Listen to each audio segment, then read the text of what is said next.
Greg, your son has told me that you sent him a text and that you are withholding some content today in a protest. And I want to know what's happening because he hasn't given me details. He's just told me that you're tired of something that we're doing around here. No, I'm not tired of it. I'm just trying to protect my intellectual property over there at the small private individual called the Greg Cody Show podcast. You know, we're not a big company. We're small. I don't think that's the name of it. The Greg Cody Show. That's not the name of it. Well, with Greg Cody, but, you know, we're casual around here. We're using the nickname. Chris, can you read me the text that he sent you, please? Because he didn't give me the answer that I was looking for. I was getting to it. He just misnamed his podcast. He said, remember my new edict when it comes to DLS. They can have either the catchphrase countdown or the movies bit, but not both on the same day. And the movie bit should be confined to 1 hour and not reoccur the whole show. Fair. Reasonable. So the good content, you don't want us to have it? It's the property of my podcast. I've been sharing the catchphrase countdown with you, only because I normally come out a day before I'm on here. But the movie thing, like on my current episode that dropped yesterday morning, we have a Greg Doesn't Know Movies. That's like a recurring bit that I have. So it was a spiteful Greg Doesn't Know Movies, by the way. So he's like, they think they can have the movies bit? We're doing it this week on our show. Greg, if I can play defense attorney for a second, not for you, for Dan. Yeah. Can I argue that this bit is empirically different than the bit that you do on your podcast? And I'll tell you why. Chris has been informed me, and your son Michael has also informed me, and Yeti has also informed me and informed the defense that they don't actually play the clips of the movies on your podcast. They ask you questions. Right. So, in essence, us playing clips of movies to ask you if you know the movie clip and quote is a different game and a completely different thing. You know, that's a valid point, Tony, but I would argue your argument. I mean, they're movies. They're how much or how little do I know about movies? That's the bottom line. It's derivative, though, and it's flattery, right? To do some copycat stuff that honors you as the pioneer is homage. It's not insult. True. And you're now actively denying us the good content. Anytime we get something that works with you, you take it away and you take your ball and you run home with it. That's not true. I like the metaphor, though. No, it's not true. I mean, I'm offering either. What are the rules? Can I do one of them today and one of them tomorrow since you're in both days? Or are you just limiting us to I can't do it in a week? Well, you normally only do the catchphrase countdown once. Put it on the poll at Le Batard Show. If you can only do one, which one do you want? Catchphrase update or Greg Doesn't Know Movies? Go ahead. GDKM? Go ahead and pick one. I still don't understand what the rule is. What are you saying is the rule? The rule is, and I hope you appreciate it, I just don't want to give I don't appreciate it. For the record, I do not appreciate it. Okay. To be clear. Okay. These are things that are integral with my podcast. But we're promoting your podcast. Zaz's podcast has blown up, at least in part, because of being close to us, and as has yours. Sure. I was going to say hard work, but okay. Yeah, well, I'd like to take a little credit. But it's grown by 8 times since you've been here. Like I can relate, Zaz. Wow, congrats, Zaz. It can also be hard work, but it's also grown since you got here. That's not disputable. Both of you grew your podcasts after the affiliation with our show and the ability to. I don't want the credit. I want the material. I think you're wanting the credit.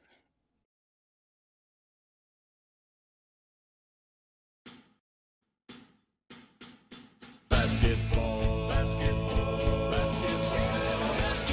is back, Jack. Time for our favorite winter sport. The summertime is over, so let's head down to the court. Time for the tip-off. Give me fast breaks on the attack. Will you shoot a 3 or take it to the rack? Basketball is back, Jack. It's a dream shake down in the post, or a killer cross you love the most. When the offense tries to run and gun, is it man to man or box and one? It's big plays and talking smack. That's how you know that basketball is back, Jack. Let me hear you say basketball, basketball, basketball. Basketball is back, Jack. 360 dunks and pick and rolls. And we're gonna watch it every day till they raise the Larry O. Hard fouls and hook shots. A dagger three and hack a shack. If you say this game's the best, I'll say's a gag. Basketball is back, Jack. Basketball is back, Jack. Basketball is back.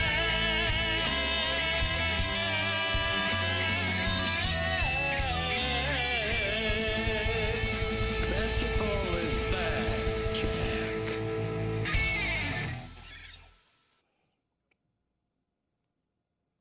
They canceled my podcast when I started working here. Greg Cody of the Miami Herald is in with us today. He's already withholding his good material. We will find out soon whether we go catchphrases or movies today. I should tell you that Boog Shambi is going to be on with us here at some point this week, and my intent was to try and get some of your catchphrases on a Cubs broadcast as part of promoting what it is that Boog Shambi is doing with us. Do you still want to withhold it if I get some of your catchphrases on the Cubs broadcast? No, I'd like that. That'd be great. So that's it? Your protest is over? I offer No. you a little candy that's national in nature, and No. you immediately put down your protest? What I'm really pushing for is to hear the phrase "very good" at golf galleries, like after a good drive, instead of the old tired "get in the hole." I will say Roy said yesterday, and I agree with him, we're done with the Baba Booey thing. Like, I love the Howard Stern show, love Baba Booey, but the Baba Booey cheer at golf, like, we need something new. Yes. And Very very good. good. That's a good nominee. It is. Thank you. And Boog likewise should push "very good" because it works after a home. Imagine that as a home run call. It's over the fence, and the announcer goes, "Very good." It'd be great. A Cubs broadcast, Yeah. traditional in nature. You Right. think that would fly? Oh, on like the Is there a parrot in the booth? Where is it? Like a drunk Harry Carey couldn't be heard saying that. I don't know. We're gonna act like Cubs games are above reproach. They're doing a beer snake. Come on. He mentioned Harry Carey now, and this, I wanted to get to Wembanyama, and we will in a second. Please get me the sound of how Pat Riley says Wembanyama so we could celebrate a international name today. But since he mentioned Harry Carey, Boog Shambi tells the great story. The Wrigley Field press box and bathroom specifically was unbelievably small. Like, it felt like something out of the 1920s. And so on a very cold winter day, he is awed because he is at the next urinal in a very tight space with Harry Carey. And Harry Carey is fumbling around in a lot of clothes. And he just says to Boog, by way of greeting, Boog is meeting a legend for the first time. And what Harry Carey says is, I got so much clothes on, I can't even see my own dick. Very poor Harry Carey impersonation It was, by but a by good me. anecdote, though. Those all right, man. I want to get into a couple of things specifically from last night's game because I imagined every player in the West who doesn't play for OKC and the Spurs calling their agent and asking for a trade because they see all of those young players and those two teams are built to last. I think last night was a big night for the Miami Heat. All these players, these star players in the Western Conference. You don't think the Heat are in on them now? Last night was a great night for Heat culture. There are a number of things here. Dwayne Wade is saying, look, most players have to suffer before winning the championship, but Wemby might be the 0.001% that doesn't have to suffer because he says 99.9% of the time, I do believe a player has to go through pain, but every so often it's a special mother bleeper that comes around and a special team that comes around that they don't have to experience it. And so I want to talk about a handful of things from last night's game because I don't know what the better feeling is. What do you guys think is the better feeling? Put this on the poll as well. Who feels better today, Wembanyama or Alex Newhook? Who feels better? Who feels better today? That's a great question. Newhook scores the game winner again in overtime. The again's big because Yeah. he's done this twice now. And has anyone ever done it twice? Has anyone ever done the game winner in a Game 7? Former Panther Nathan Horton with Boston did it twice in the same postseason, actually. But Newhook advances Montreal to the conference final. I'm tempted to say that, but maybe it's Wembanyama because it doesn't mean anything as far as the rest of Newhook's career. Like, Wembanyama obviously knows, but like everyone knows now, okay, this guy owns the league. Wemby, So I feel like maybe the answer is Wembanyama. That is the answer. I would agree. Wemby is the answer. He made his statement. It's Game 1 and it's Eastern Conference Finals. It's not an advancer. It doesn't finish a season, and it doesn't prevent the ending of a season. Those were two fantastic games last night. Both of them. To have the stakes on that Montreal-Buffalo game, to have the people of Buffalo, they've never had anything in sports win anything. They were so hopeful. To take that away from them? Dan, I had a real conundrum last night. So you know, both these games, it's overtime in Game 7 of the hockey going on at the same time as like late fourth quarter of Oklahoma City and San Antonio. It was so awesome. I was like, sports! But I had a problem. Do you know what my problem was, Dan? You could think about it. What was my problem if this is happening at the same time? Well, are you in the tablet? Are you under? Yes. You're in bed and you can't. Yes. You can't go to the bad couch, and you still haven't gotten a better couch. You couldn't wait for 30 minutes just to sit on the leather couch? No, this is when I go to bed, okay? So I'm watching in bed. And if anyone wants to sponsor the Zaslow Mansion Family Room with a new couch, just hit me up, all right? My DMs are open. My DMs are open. So I'm in bed. Just asking for a new couch? I didn't ask. It's a sponsorship. I didn't ask.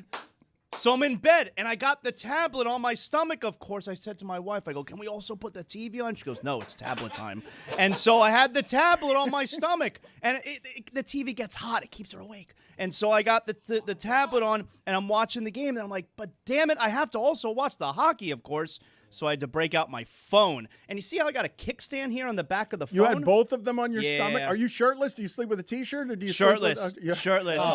Shirtless. I had wrestling jammies. Fix Shirtless. that AI. But and we had the cleaning girl yesterday too, so brand new sheets, very comfortable. Woman. And so I have the thing here, the kickstand. All right. So I got the iPad on my stomach and also the iPhone set up on my stomach.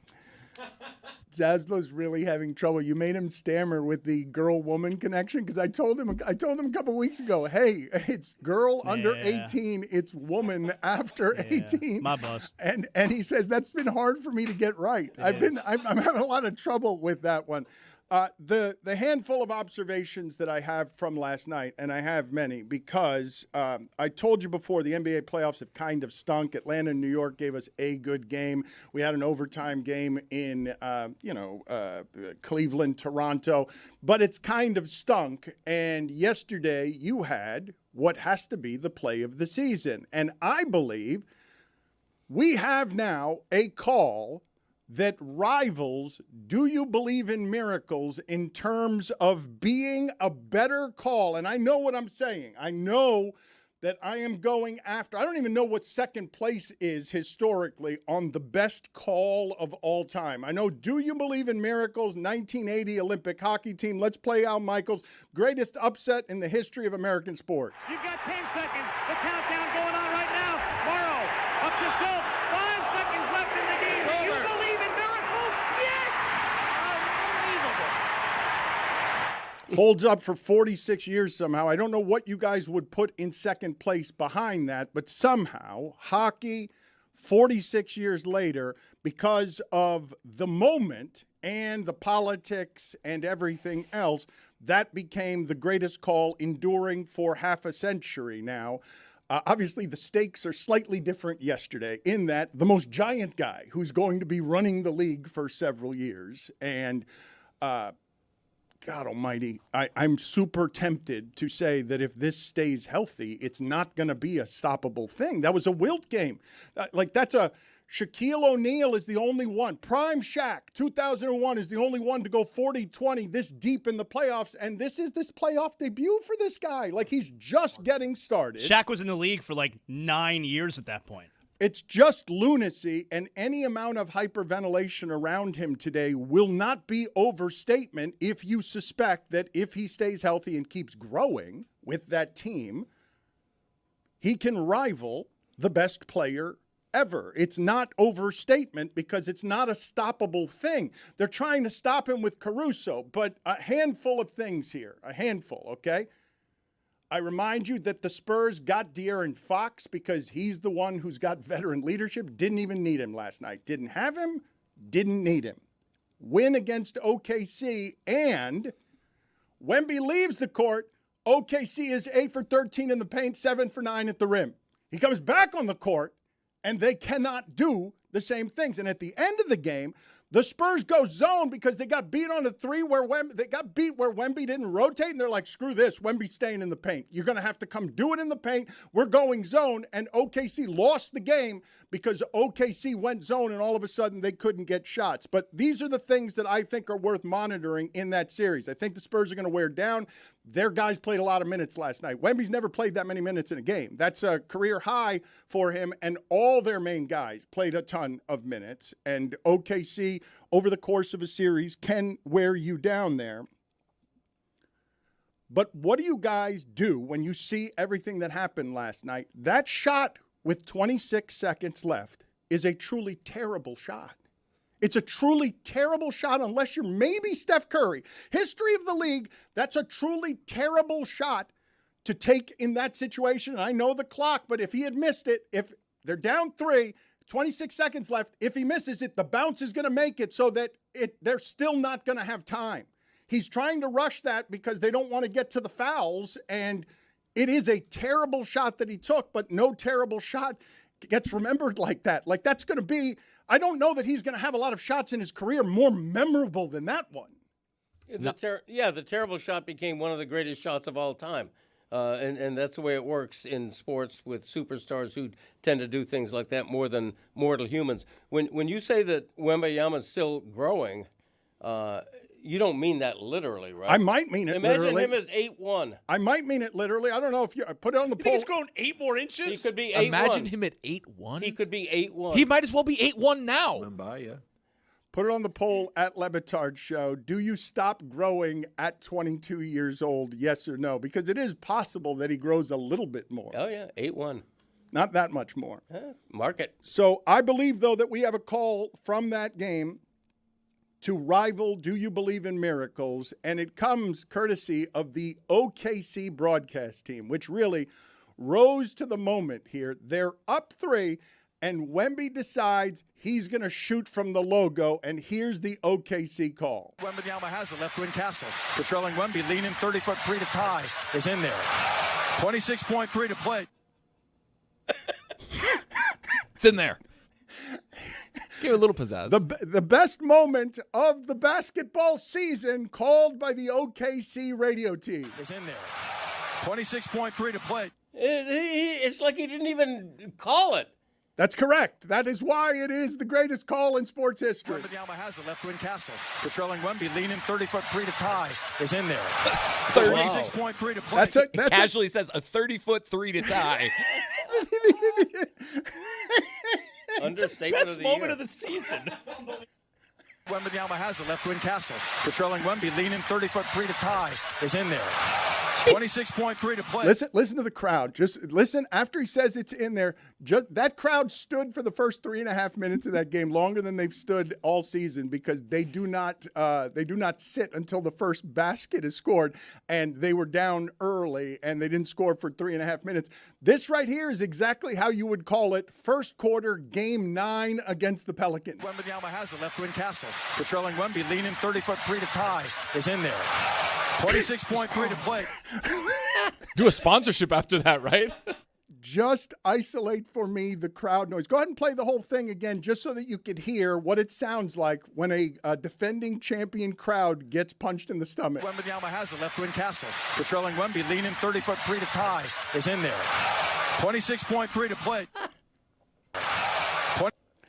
They're so deflated, and you do have to take it from the champions. Like, you have to take it from them. They are exceptional, and he went in there and took it from them. And then after the game, Wembanyama's post game on when he's asked a very long question, his answer made it so that he can't get aggregated saying the cocky thing. They're not going to be able to put in headlines, Wemby says that he was bothered by SGA winning the MVP. Just curious if that was in your mind at all, knowing that Shea had got that award and you were in the top 3 for it. And, did any part of tonight feel personal? Some of your facial expressions kind of look like you were really, really going for it. Yeah, for sure. Everything you just said. Go ahead and quote him on that. Yeah, for sure, everything you just said. He's kind of got a cartoon monster voice, right? Yeah. Kind of like a Calais Campbell light. Listen to it again. I don't think he's got a friendly Giants voice. Let's see if he's got a Calais Campbell voice here. Facial expressions kind of look like you were really, really going for it. Yeah, for sure. Everything you just said. A little bit. Yeah, a little nasal. Undercurrent of a pituitary problem. Like a younger Calais Campbell.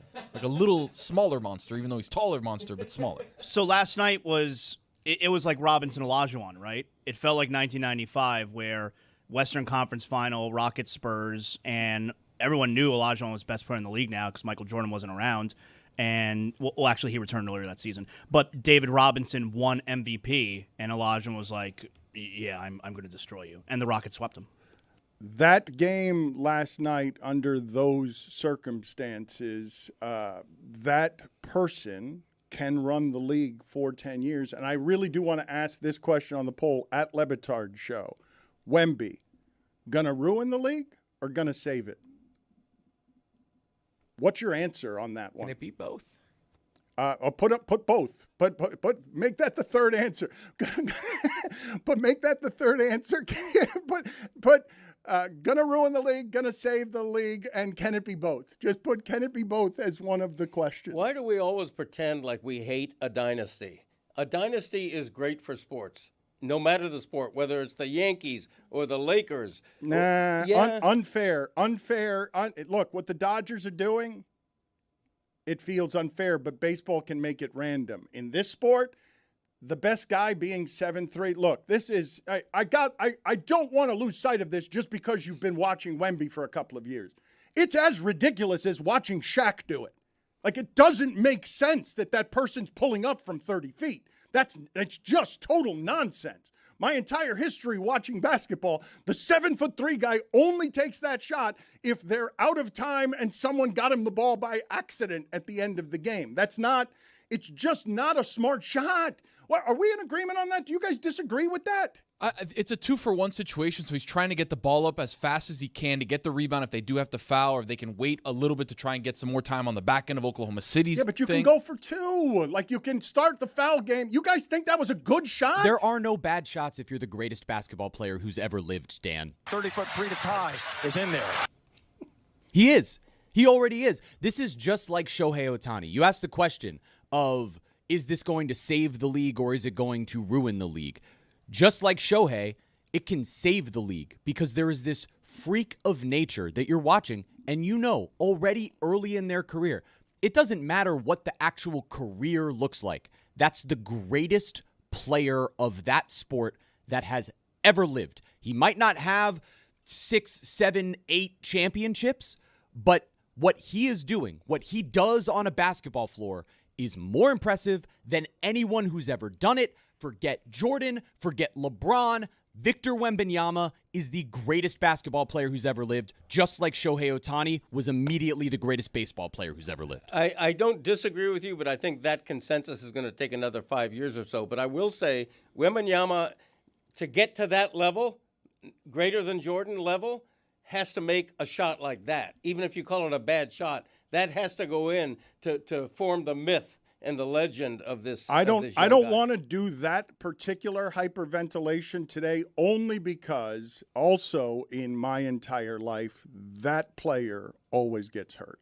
Like, that player that size trying to do that sport that's breaking all of the other players who aren't that size, if he gets hurt, you're going to seem ridiculous saying that that's the best player who ever lived when Michael Jordan won 6 titles and we just got done watching LeBron. We did say the same thing about Shohei Ohtani, and then he had Tommy John surgery and was the first 50-50 season ever. That's why I say it's going to take 5 years for Wemby. Let him stay healthy. Let him win a couple of championships, and then that's a conversation. I don't actually want to do that conversation just yet. I do want to marvel at what it is that we're seeing play out in real time, though, because he can break the game over his knee. What I just told you, those numbers on the defending champion, when he went to the bench, they did what they wanted to in the paint and at the rim. They were very high percentage in the few minutes that he sat down. And how about this stat right here? The Spurs, since February 1st, when Wemby plays more than 15 minutes in a game, 37-3. Wemby, yeah. 37-3. That is on pace to be better than the Golden State Warriors were for that season that they won 73 games. And that's just him playing 15 minutes. He alters everything in a way that is hugely unfair. We can agree on that, but we can also enjoy it for a while before we talk about how it is that it's going to be unfair going forward. Because I understand that it is just one game, but he couldn't have made a louder statement in the one game. There aren't a lot of games that I'm watching anymore, especially in bed, lights are off, it's real quiet because my wife's sleeping, where it doesn't involve my favorite team and, like, I'm gasping at what's going on in the game. It's rare that a game that's around midnight and I'm like, give me more. I'm like, I got to go to bed, but this is fun. I want to ask you guys, do you find it in any way disorienting that he, for example, I know this isn't, among all the things from last night, this is not one that people are going to concentrate on very much, but I believe he was 12 of 13 from the line, and Duncan Robinson was 75% this year from the line. So Wemby's like an 80-something% shooter from the line. He's like 85% from the free throw I kept line. waiting for him to miss one of these monster free throws that he was shooting in the fourth or in overtime or in the second overtime, and just making all of them. He's playing more minutes than he's ever played and scoring all the points in the second overtime. And the Thunder were feeling real good about themselves when Holmgren blocks his shot at the end of regulation, right? They were feeling that arena was feeling Such itself. a great play. And yet, how about the sinking feeling in your stomach when you have that play and you realize, oh, he's just Chet. Like, our guy is named Chet, and he's pretty good for his size. Needs a better name. You're right. He's pretty. Hey, If it was Chaz, what's wrong with if it was Chet? Chaz, we would think he's so much better. Chet. I think that play gets diminished because his name is Chet. It was a wonderful play at the end of regulation, but when your name is Chet, come on now. Yeah. No, Chet's Put it on the poll. Are there any black Chets? I think the only Chet is Chet Stedman from the Rocket, Rookie of the Year. There used to be a great Chet in the NBA. I can't think of his last name. I He think couldn't have been that great if you can't think of his No, I last think he was a name. Bull. Help me out here. You find it. Yeah, feel free. I'm gonna find it. Thank you, Chris. Start doing that Start doing No, that. I'm going to find it right now. Chet Walker. I think that's true. Well, You couldn't remember his last name. Verify that he was pretty good. 7-time All-Star. Hello. 1967 NBA champion. Played for the Bulls from 69 to 75. Yes. Validated. Woo! Let's do a movie with your father. Uh-oh. No catchphrases, huh? Okay. Welcome back to Greg trying to name movie lines. Here's our first one of the day. It's simple. We play a movie line, and you guess the movie, Greg. Here we go. What's in the box? Not till you give me the What's in the box? I have no idea. Come on. How am I going to know that? The same way that everyone listening knows. What's in the box? Not till you give me the What's in the box? Do you know the voice? Do you recognize the voice? It's Brad Pitt. Does it help you at all to know that it's Brad Pitt? We can give him so many. It's also Morgan Freeman. We can give him a lot of details here. Freeman has a distinctive voice. Pitt, no.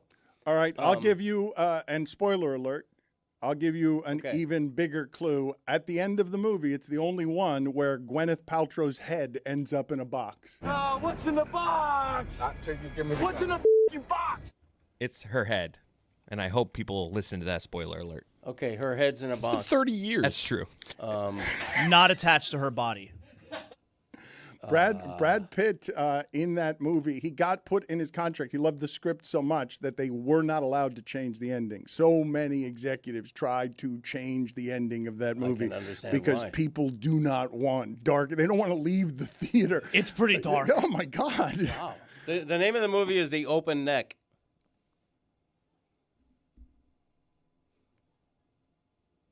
It wasn't a joke. You chop your head off. What are you left with? The name of the movie 7? is Seven. Yes, What is that? It doesn't make any sense. Why is it called 7? it's the Seven Deadly Sins. It's a movie about the seven deadly sins. Name of the other 6. Well, what do you mean? 7 is not one of the 7. Oh. Like Or what, seven what do you mean sins the, of- What do you yeah. mean the other? There are 7. Your of biblical them. knowledge is not great, Greg. It isn't. I haven't read the All right, Bible let's see if we- in all a right, day let's and see a if we half. can do this. Gluttony, lust, pride, The last one there was wrath. greed, wrath, Wrath. Sloth. Grapes of wrath. Sloth. sloth. We're missing one. We're missing one of the deadly sins. Envy. Thank you. Nicely done. It's not with a question mark, but yes, envy is. Envy. Wow. Those are the 7 deadly sins. They don't movie. sound that deadly to me. They are. I think they're indicative Her of... head was in a box, Greg. I know. what happens. Now that's a deadly sin right there. What's in the box? If you're going to murder somebody, at least do it politely. Anyway, so I got that wrong. You could give me 100 of those questions. I wouldn't get any right. 7. All right, give him another one. Let's give him another movie question here.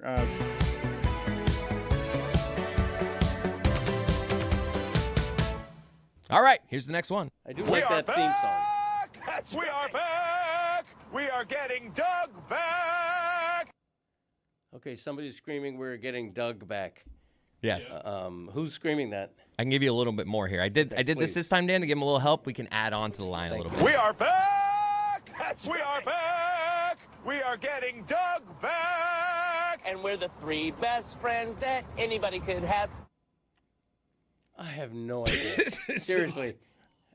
So what is the best comedy? What is the best movie you have seen in the last 15 years that you would say in comedy? The most famous comedy of the last 15 years? The one where, what's his name from SNL plays an anchorman. Anchorman.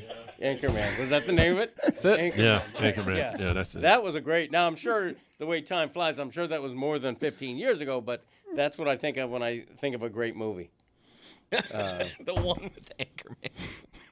It is. We will do more movies in a second. It's The Hangover. With The Hangover, really? you know the movie, right? I've heard of it, sure. Yeah, who's in that? Oh, yeah. You name any of the Not- guys? not an Zach anch- Galifianakis, or whatever his name is. Yeah, close enough. Handsome guy in the middle. Yeah. And guy with no tooth, and then the baby. Zippy and the Juice. So I Yeah. got one of them. I got one of the 4. There are a number of things to get to both nationally and locally, but I did want to. You wrote a column about Lionel Messi, and I heard this said the other day, and I hadn't considered it, but it's, I guess, fairly obvious.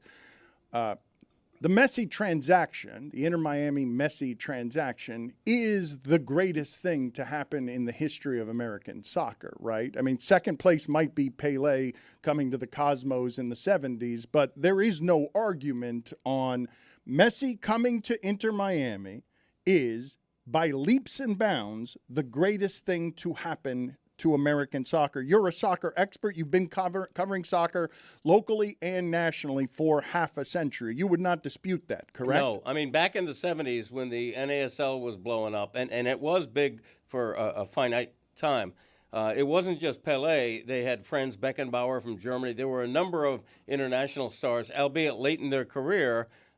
Georgie Best from England was another one. But and Beckham, Zlatan, both of them did big things. Right. More recently, David Beckham was considered the guy who was going to be the face of MLS. But now, yeah, there's no comparison. Messi is on a level all his own. And so the idea that, I don't know if you want to get into what the fans did, but the idea that the fans would not be satisfied just being able to watch Messi on a field and need more from him is absurd. It's just totally absurd. Messi, the way I would put it is nobody in the history of South Florida sports, you can say Dan Marino in his prime, you can say LeBron James. nothing compares with Messi in terms of what has happened in this market. LeBron James has about 140 million Instagram followers. Messi has 504 million, more than a half a billion. He's incomparable. He's the greatest thing. He's lifted the entire sport in this country, not to mention an entire league. I would say LeBron is comparable. I don't think when you say there's no comparison, I think LeBron being the best of his time and among the best of all time, being here for 4 years in a sport that locally people care about as much. I'm not going to say more because we've got such a Latin population down here that cares about soccer. But the Miami Heat, people locally here care as much about that as people locally care about soccer. Yeah, but nationally, the NBA is not even the most popular sport in America. And globally, LeBron James cannot hold a candle to Messi, who is a true international star on a level. What did you write rarely about seen. today? What did you write? What was your column about today in the Miami Herald? The column was an unabashed appreciation of Lionel Messi, who's as good. He's about to turn 39. He scored at least a goal and an assist in 4 straight games. I'm not saying he's as good as he's ever been, but he's still good on a level that can compete in South America and in Europe, and that's why he's, again, barring anything unforeseen, he's going to lead reigning champion Argentina into the World Cup again. It's just an appreciation of Messi, and especially in the context of at the last home game where the La Familia fan groups staged a protest because they weren't getting enough love from the players. And my problem with that is in the first 4 games at the new stadium, they had 3 disappointing ties to lesser teams, and then they had a blown lead loss against rival Orlando City. No fan in any sport is going to be in a mood to go, hey, lad, to the fans after those 4 results. So they finally win a game Saturday night, and the fans protest for 85 minutes. By remaining silent. And I think it's not about you, fans. It's not about you. You got Messi on the field. Appreciate what you've got. All right, let me quibble just slightly, okay? Because I think, please look this up for me to see if I have the numbers on this right. But since turning 38, I believe Messi has 76 goal contributions in 46 games. And the only reason I would quibble with you on the Messi-LeBron comparison is because LeBron is actually doing it against the best in the world, and Messi's not. Like, it's clear that Messi's better than these people he's playing against. It's often clear, but he's not playing against the best people in the world. He's playing against MLS competition, and it shows because you shouldn't be able to put up those particular numbers at 38, and he wouldn't in the Premier League. He wouldn't be able to have that many. I think I've got the numbers right, but you can look it up for me. Since since turning 38, he's contributed to 76 goals in 46 games. That's not against the premier competition in the world. Well, but he got to 100 combined goals and assists 30 games faster than anybody else had in MLS. He had to do what he's doing to prove how great he still is, which is dominate MLS. And keep in mind, when he came here slightly less than 3 years ago, a lot of people thought he was washed. A lot of people thought this was a goat out to pasture. He was coming here to retire. He was going to go through the motions and be pretty good. No, he's been astoundingly good, and he's dominated this league in a way that I think verifies how great he is still on an international level, not just an American level. Getting back to Wembanyama from last night and the taking of that game from the champions. Wembanyama. Playing on the road, and the Spurs are not nearly as deep. De'Aaron Fox is the one that's supposed to close those games for them. That's what they got him for, and he didn't even play in the game. So the number of minutes logged by the Spurs in that game was a lot different than what the Thunder do with all of their depth. It does seem like we are just, because of how great he is, going to let him have one bad game with SGA, because we haven't even mentioned him all hour, and he was pretty bad last night, right? Oh, but this is the thing, though. This I've been clamoring for so long, Chris. I am so frustrated. Okay, especially when I see what Stephen A. Smith is doing with Jaylen Brown and an assortment of others that is a grotesque distortion of why it is we got into this business, to be threatening Jaylen Brown. We have turned sports argument into who can we blame, who can we blame, who can we blame. Last night is just, nope, that guy's great.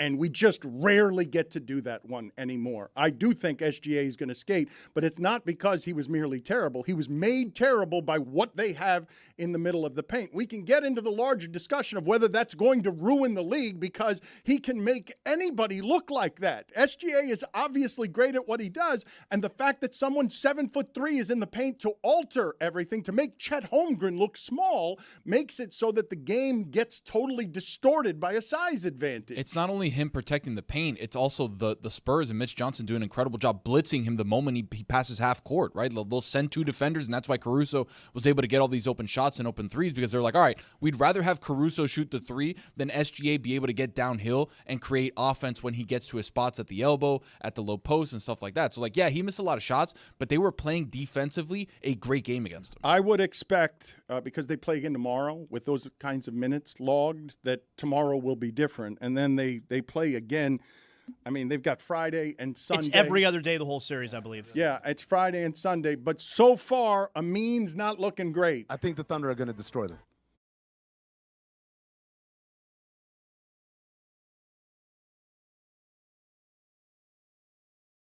On this episode of the Alley-Oop, put some respect on my name. I tried to tell everybody about these Detroit Pistons being frauds.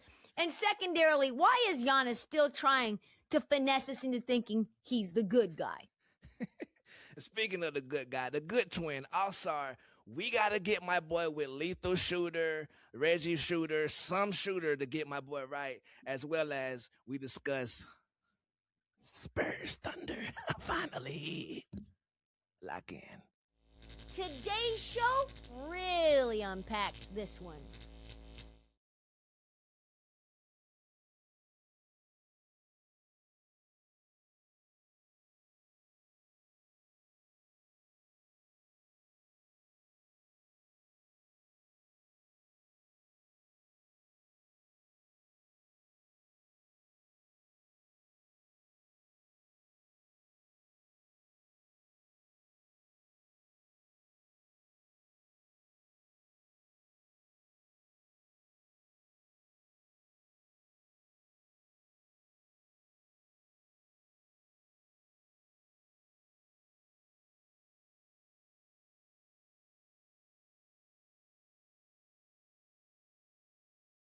Streams throughout the rest of the Stanley Cup playoffs. Please join us as we get to enjoy all the teams that are left here in the Stanley Cup playoffs. Dave, are you ready? I am thrilled. I'm exhilarated. I'm excited. I'm psyched. I'm ready. What about you, Rosie? I can't wait to pick my team. Woohoo! It's the second round. You're No. picking a team. I'm picking a team now. Ethan, Bye-bye. Ethan, what about you? Always fired up to watch some playoff puck, Roy. All right, the hockey show. We're doing live streams of the Stanley Cup playoffs throughout the end of the playoffs. Please join us.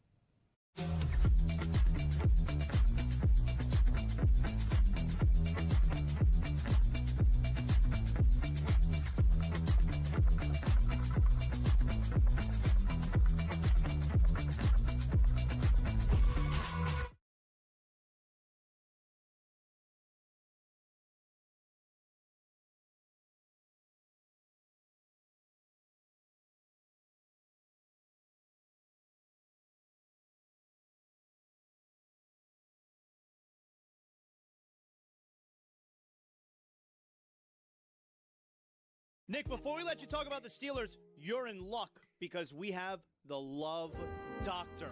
The Love Doctor is here. He is ready. He is in his office right now. Dr. Greg Cody getting everybody ready for Mother's Day this weekend. And we have questions. The Love Doctor is going to have the answers. Who's up first? I know a lot of people are going to come to you and they're going to want to know, how do you keep it interesting? Me, I'm not interested in interesting. So how do you keep it predictable? How do you keep it ho-hum? How do you just let it just be? Was that Jason Tatum asking that question? Young lady, you are my kind of gal. That's my lane. That's my lane of romance. I invented predictable. Nobody has perfected the art of dull routine like yours truly. As a matter of fact, little inside information here, my wife and I schedule our naughty time months in advance, like doctor's appointments. Quite often, she'll have to cancel because she said something came up. Unfortunately, sometimes I'll have to cancel because something didn't come up. That kind of thing. It's a good look for us. Do we have another question for the love doctor here after such great advice? With Chris listening. Oh, we're doing it, baby.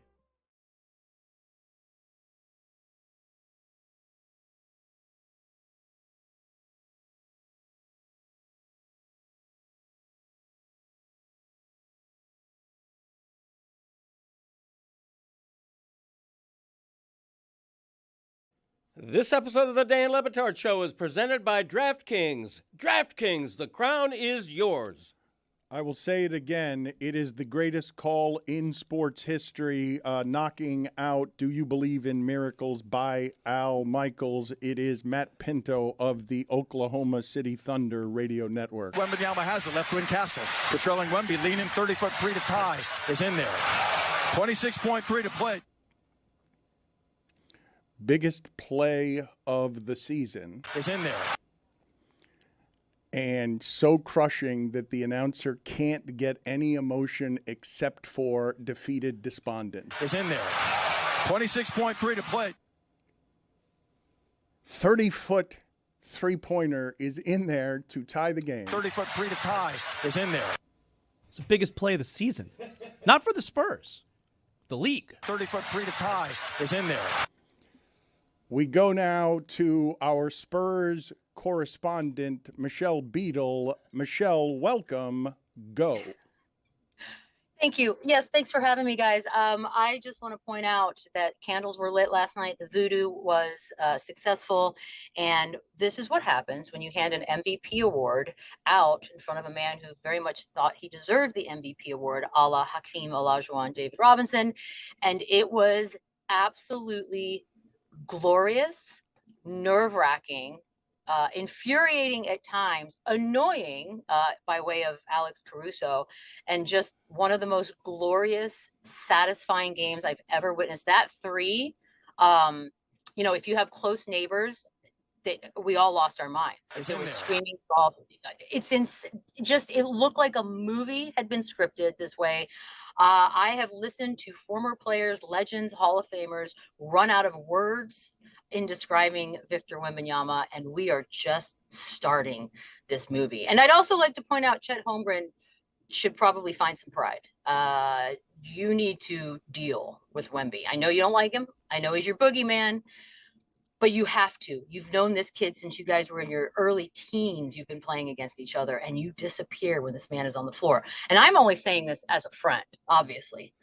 Glorious, guys. One of the greatest games I've ever watched in my entire life. We're going to the finals, baby. Okay, sorry. That part was not. Edit that. Thank you. Edit it out. Thank you, Michelle. We'll get out of here. Clip that. I'm going to clip that and save that for later. We'll talk to you next Go time. Spurs, go! Thank you for being on with us. Those two must have looked so awkward at age 13. I wonder if Chet Holmgren says to himself, I could have been born at any time in history. And I had to be born when this guy was born. She's absolutely right. Have some pride, man. Look in the mirror. You're soft. You're weak. Whenever number one shows into town, where are you? You're as tall as a mouse. He can't look in the mirror because he's taller than the mirror. You get the mirror, you pick it up, and you hold it where your eyesight is. He has to, in a hotel, all right, I look good. No, he doesn't look good. You know why? Because Wemby's there, and he's scared. Where's Wemby? He turns into a mouse. He turns into 1 foot tall, okay? Like right here. Go up and stand, throw an elbow. Do something, man. Shouldn't that have been goaltending late in the game? Come on, this is not allowed to just throw the ball to the rim and he catches it and just drops it in. That was goaltending. Imagine when he's fully grown to 8-1. I don't care if it wasn't goaltending. That should be goaltending. Everyone agrees with me. Tony hates the Spurs in a way that I think is unreasonable. He was just telling me a few minutes ago, I still can't get over 2014. It's true. When the Spurs beat the Heat. I'm like, There's Where's nothing. your pride? Where's your my pride? Where's Like, your pride? You were there. You saw it happen. I know I was there. They turned the Everybody knows I AC was off. there. They turned the AC off. I mean, Popovich isn't there anymore. Leonard, Duncan, like it's not a thing. But here's the thing: you're thinking of it as a person. I'm thinking of it as the organization, as what the stain they are on the league, the San Antonio Spurs. Nobody thinks that. I think that. And there's dozens with me somewhere. Saint Somewhere Antonio. listening to me be like, you know what? Yeah, I don't like the Spurs. Oh, what, they get lucky with the lottery? They got a generational player after getting lucky in the lottery the last time getting a generational player, and they just go on a run of 5 titles in 20 years? They are the luckiest team in the history of the lottery. But does that make you wonder? That they are. Does that make you wonder? You know, it is kind of bullshit because it's one thing to land 3 number 1 overall picks when, well documented, the Miami Heat have never moved up in the lottery. But the 3 times that the Spurs get the number 1 overall pick, it happens to be each year. We know there's a transcendent player. Robinson, Duncan, Wembanyama. Like, it wasn't a surprise. And they got Kawhi in there, too. Hall of Famers everywhere, and everybody just wants them to be like these little go underdog Spurs. Yeah, go Spurs, go. No, absolutely not. They're Darth Vader, okay? Put it on the poll at Le Batard Show. Are the Spurs Darth Vader and a stain on the league? They hadn't won a playoff series since 2017, right? Do I have that correct? Has it literally been 9 years since the Spurs when won a playoff? Jaja took out Kawhi Leonard. That was the end. Yeah, you can't be Darth Vader if you have a long spell of not being dominant. I just don't see it. Darth Vader with a 9-year losing streak running the galaxy. Oh my bad, the 5 titles in 17 years didn't do it for you, Greg? No. It's what have you done for me lately? You know. Thank you for leaning into the mic. Yeah, thanks. Let's do movies with your father. He's reeling because he doesn't like that his ignorance is on display here.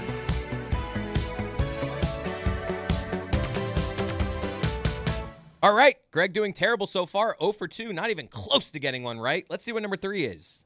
Do you like apples? Yeah. Well, I got a number. How do you like them apples? This is breathtaking. Why can't you give me a normal movie? They are normal. Greg, we're giving you easy ones. Do you recognize the voice? No? Do you like apples? Yeah. Well, I got a number. How do you like them apples? It's as iconic a movie line as there is. How do you like them apples is just one. It's probably top 10 most iconic movie lines ever. Sounds like a mob movie. I may have overstated it, Could but be it's a Danny very DeVito popular. character. No. From all those mob movies DeVito did, right? Yeah. You can't, by the way, how do you like them apples cannot be called one of the greatest lines in movie history. Are you talking about Joe Pesci or Danny DeVito? I'm talking about Pesci. Okay, You're right. you said Yeah. DeVito. That's why I asked. Unless you're thinking of Hoffa, which was a mob movie, really. Jimmy Hoffa? Yeah. That's the name of the movie, Jimmy Hoffa. How do you like them apples? Is that true? No. Oh. What was it called? Ben Affleck and Matt Damon wrote this movie. Ah, look at that. Robin We're Williams. showing the answer. Okay, Good Will R.I.P. Hunting. Yeah. Yeah, I've heard of the movie. What do you think an easy one sounds like? I'm curious, like, what is a movie line that you would consider easy? Because we think we're giving you easy ones. So we gave you The Godfather. The Godfather I would know. But you didn't know it last week. I have one here. I got one here. Let's throw him a softball. We've been throwing him softball. He said I would get The Godfather. We gave him The Godfather. He didn't know it. This is what I would call my dad's window for movies. Like, I know he knows this movie, so let's see. You're gonna need a bigger boat. Oh, yeah. Okay. That's Jaws, of course. Thank you. I mean, That was a beach ball. See, that's in my wheelhouse. Sometimes you just got to throw them a little. You got to tickle them a little I bit. was make 'em going to feel good. movies back then. I still reject that that's a horror film. I don't think it is, but a great movie. Greatest horror movie of all time. Put it on the poll at Le Batard Show. Is Jaws? It is considered the greatest horror movie of all time. It's not considered a horror movie. Greg Cody continues to insist it's not a horror movie. A man was eaten by a shark. It doesn't matter. That doesn't make it horrible. Many people For were him, it eaten does. Doesn't make it right. It doesn't make it right. You're right. You want to do one more? Here's another one. Wemby has it, left wing Castle. Patrolling Wemby, leaning 30-foot three to tie. Is in there. 26.3 to play. What movie is that? I'd like to see a movie made out of that. You kidding me? But this guy's getting a lot of stick, a lot of criticism. What do you expect them to do? Start celebrating the score? He's with the enemy broadcast team. What's he supposed to do? Act like it's a wonderful shot He's supposed to do exactly what he did. I don't think people are saying it's a bad call. We're just laughing at his pain. Okay, that's fair. And it's muted pain, right? Because I would say what he's supposed to do is die a little bit in anguish, not try and smother it down with a lack of emotion, pretending it's a regular season game. Yeah. Game 4, first period. Wemby has it, left wing Castle. Patrolling Wemby, leaning 30-foot three to tie is in there. 26.3 to play. He acts like he knew that it was going in. He didn't know that. No, well, what happened there? I will tell you what happened there. The 26.3 to play is just a coping mechanism. He was defeated, and he's just like, I'm going to look at the clock and give the time because that hurt me so much. 30-foot three to tie is in there. 26.3 to play. Speaking of the movies, though, I wanted to accentuate John Travolta's new look here because over the many years that I have known John Travolta or have watched John Travolta, I don't know John Travolta, he has had many looks because he's bald. He's famously bald, and He's bald? He wears an assortment of wigs and contraptions and things on his head to conceal that he's been bald since, I think, Quentin Tarantino resurrected his career in Pulp Fiction, another movie that Greg Cody would not get any of the lines from. Oh, you think you'd get Pulp Fiction? Yeah, all right, we'll see. We'll see about that. So this new look from John Travolta broke over the timeline this weekend. I was getting ready to go to MMA Hangout, and apparently over in Cannes, where they were doing the film festival, a powerful... you pronounced the S at the end, huh? Cannes, okay. yeah. All right. I think it's Con. That's Con, yeah. I could show you a couple I cons. think you are too. I can show you a couple cons. Exactly right. So when this look came out, I was like, wow, Travolta, a man of many looks, a master of disguise, some would say. When he pulled out with the beret, with the soulful beret and beard combo, not connecting the mustache to the beard. I like also. that. It's just like a different look with the glasses. I was like, what is going on here, and why is it so powerful? It speaks to me, Dan. And there was a couple different instances of John Travolta wearing berets and kind of walking around with, hey, this is my new look. And he did break his silence recently. I don't know if you want to hear about the look from John Travolta himself. I would. Put it on the poll, please. Is John Travolta a man of many looks, some would say? Let's hear from John Travolta here on his new beret look. The old school directors wore berets. And I said, and the glasses, and I thought, that's what I'm doing. I've been around for over 50 years doing movies, but I can't tell when I look back the difference between the events. And I said, I'm a director this time. You're an actor. Play the part of a director. Look like an old school director. So I looked up pictures, 20s, 30s, 40s, 50s, 60s, and the old school directors wore berets. And I glasses. said, and the glasses. And I thought, that's what I'm doing. I'm going to do an homage to being a director. So I'm going to play the part of being a director. And then when I look back, I'll know, oh, that was Propeller One Way Night Coach. That was Cannes. That's when I won the Palme d'Or. And I'll have vividness of it. Did he pronounce any of those words right? Spot on, by the way. Homage? Well, I don't. Is that also how you pronounce Palme d'Or? It might be, but I thought it was homage. I didn't think it was. It is homage. He pronounced it differently, but maybe it's the beret. Maybe it just It makes changes him. you. Yeah, It changes a man. Put it on the poll at Le Batard Show. Does the beret change a man? There's also, as of recent, there's been an assembly of soulful white guys that have made the rounds on social media, and I want to put up a little bit of a I gotta be in here, right? of a montage here. Obviously, we've got Jack Harlow with his Talib Kweli look. We've got Billy Bob Thornton with whatever he's rocking there with the goat. Is that Billy Bob? That's Billy Bob Thornton. Looks like Kornheiser. Yeah, I like that. It does look like. Is that? Wait a minute. That's not Billy Bob. Is that Billy think Bob it is. Thornton? How Very can famous that be? How can? photo of him. But that doesn't look anything like Billy Bob Thornton. John Travolta. Look, that beard is painted on. That's lacquer or chapapote. That Carlos Boozer, whatever Carlos Boozer had. For the audio Beijing. audience, I believe it's the Billy Bob Thornton on the Colbert Show. Is that the Colbert Show, Tony? I think Billy so. Bob? I believe that. It's pretty famous. Also, photo of him. Jamiroquai didn't like his quotes recently, by the way. Did you see those? I did not. Did not like those quotes. Talk about quotes I don't ever want to see or hear. That's one of them. Now you have to give them to me because I don't know what you're talking about. Maybe the audience does. I don't know what you're talking about. I do want, though, to just at some point during what it is that we're doing here, just put up an assortment of John Travolta looks over the years, because he has put, as I've said, a number of things, including a ferret, on his head in order to disguise his baldness. It's the way that Zaslow wears the cap. And we really don't talk about John Travolta unless we're playing the sound of him trying to mispronounce a name. Please welcome the wickedly talented one and only Adele Dazeem. That's a Dina Menzel he's trying to say. The man is a wordsmith. Let's be honest. Okay, and there's Billy Bob Thornton on the Colbert Show. See, yeah, I knew it. So that's a gypsy look he's going for? I wouldn't say gypsy. I think soulful white. It's a beanie over a fedora, just so we know how that look gets done. And He's wearing a fedora, and then he put a beanie over the fedora. And if we could pull up the soulful white guy's quad there, we also have Jamiroquai, who has a awfully big hat of some sort. I'm very disturbed by this Jamiroquai. Thank you. Jeremy, you got it wrong. It's the fedora's over the beanie. Come on, that's don't be a- ridiculous. You were ridiculous. Yeah, it's No, a I good don't look. think so. Well, I'm glad that's a good contribution. I think you guys just arguing about whether or not he got that right or not is good. Yeah, the fedora's on top of the whatever else that thing is. All right, good. Let's stay there. Yeah. Listen to this, Jamiroquai, Dan. Facts. He broke up with Winona Ryder. All right, you know Winona Ryder, right? Yes. Jamiroquai says, quote, "She has this enormous breasts, bigger than they look on film. She had this habit of constantly wanting to play hide the sausage. It was exhausting." The word association with her is stealing, right?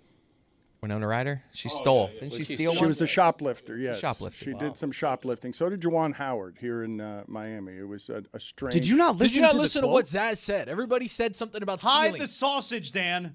She said that she was too blessed and wanted to play hide the sausage too much for him. Nah, he couldn't keep up. Whatever.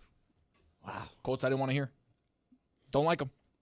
You don't like him, and you don't like the Spurs either. Exactly right. I stand on both of those. Stand on business on both of those. Jamiroquai's quotes, don't like them. Spurs, don't like them.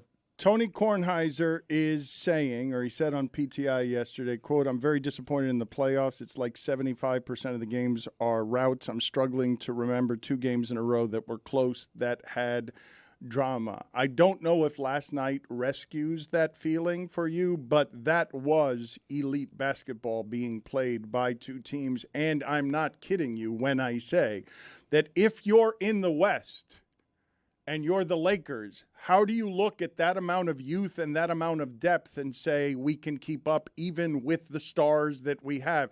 If you're the Timberwolves, how do you look at what it is that you're watching in that game and keep up with that? If you're Denver, how do you look at that and keep up with that? If you're Houston, those teams are too young. OKC is too deep, and OKC is playing, I believe, the only team in the world that can beat them.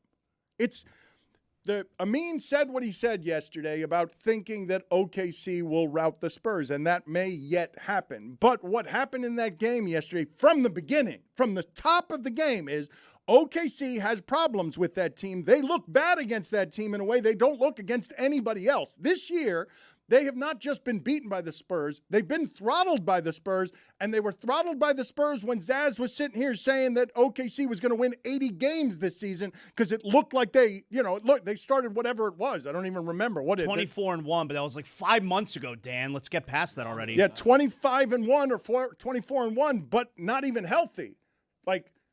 So Jalen Williams comes back last night. De'Aaron Fox is out.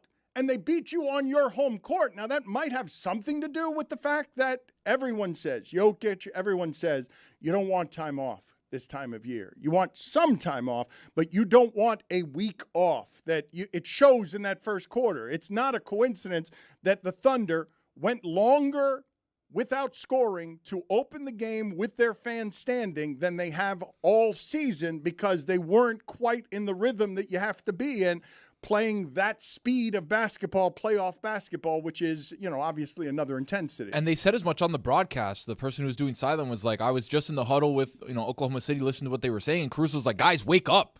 Like, we haven't played in a week, but, like, we got to go. And it's like that length of time where you're not in the rotation every day doing, your workouts, doing your games, doing all the prep and doing everything. Like, it completely changes the way that you play. Well, Dan asked the rhetorical question, what do you do if you're another good team in the West looking up at those two teams? The answer is you panic.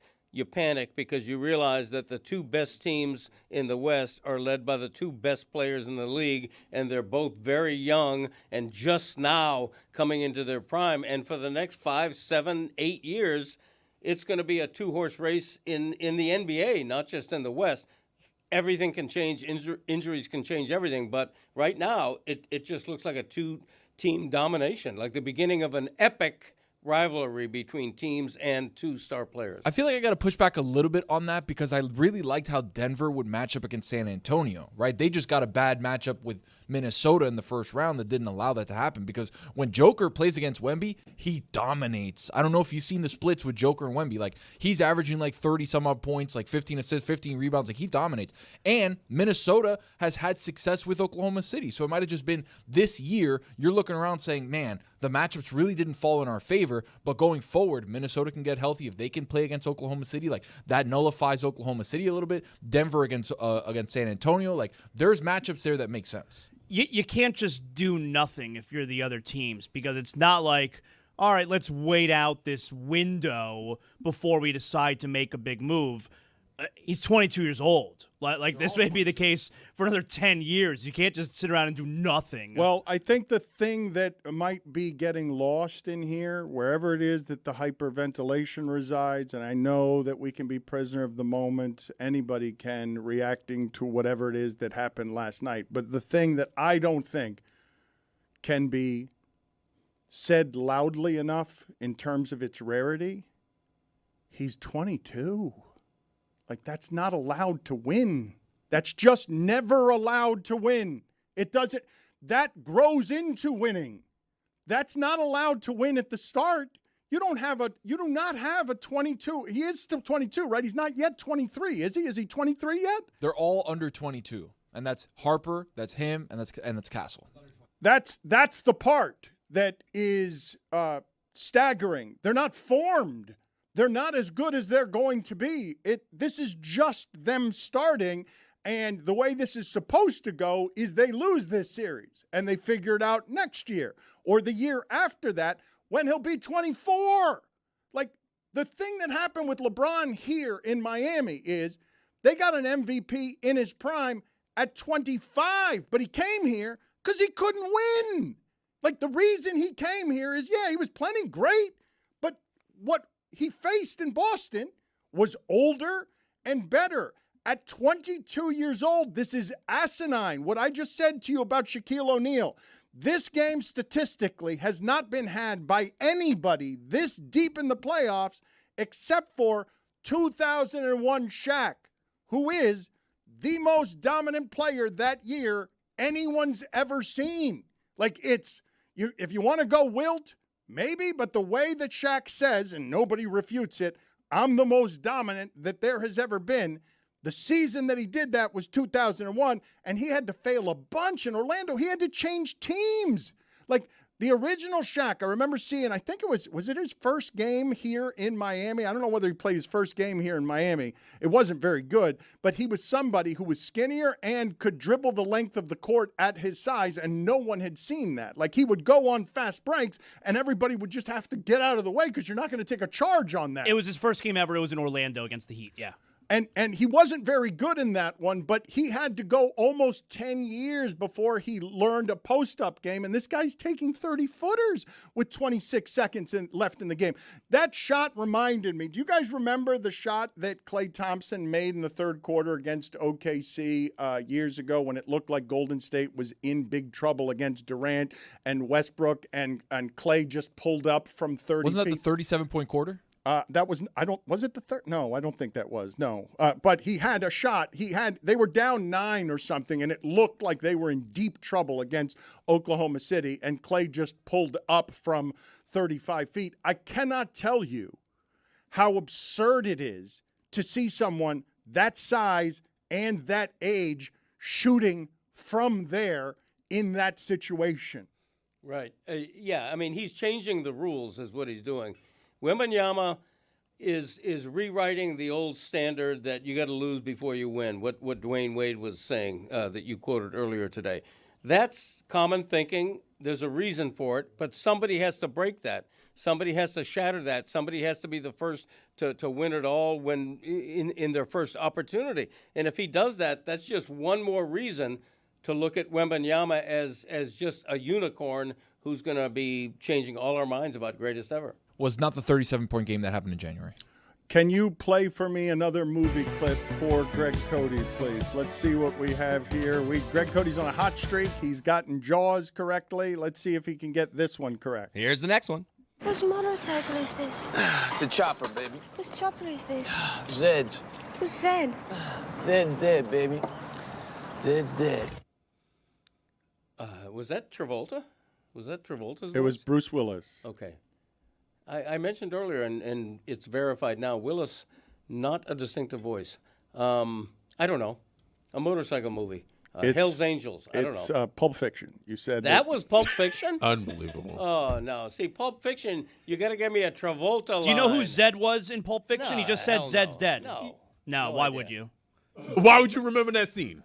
I remember the dancing scene, the Travolta. But you just got done saying that you would recognize quotes from Pulp Fiction. Right. Do you think I memorized the entire script? No, but it's a memorable movie, and I think everyone listening to this, I know everyone in the container recognized what that movie was. Okay, well, they go to movies. They recite lines from movies, which I don't do. I could if I wanted to. We go to movies. Pulp Fiction came out in 1994. I was 3. Jeremy hadn't been born yet. That's right. Right. Yeah. I saw the movie. It's a great film.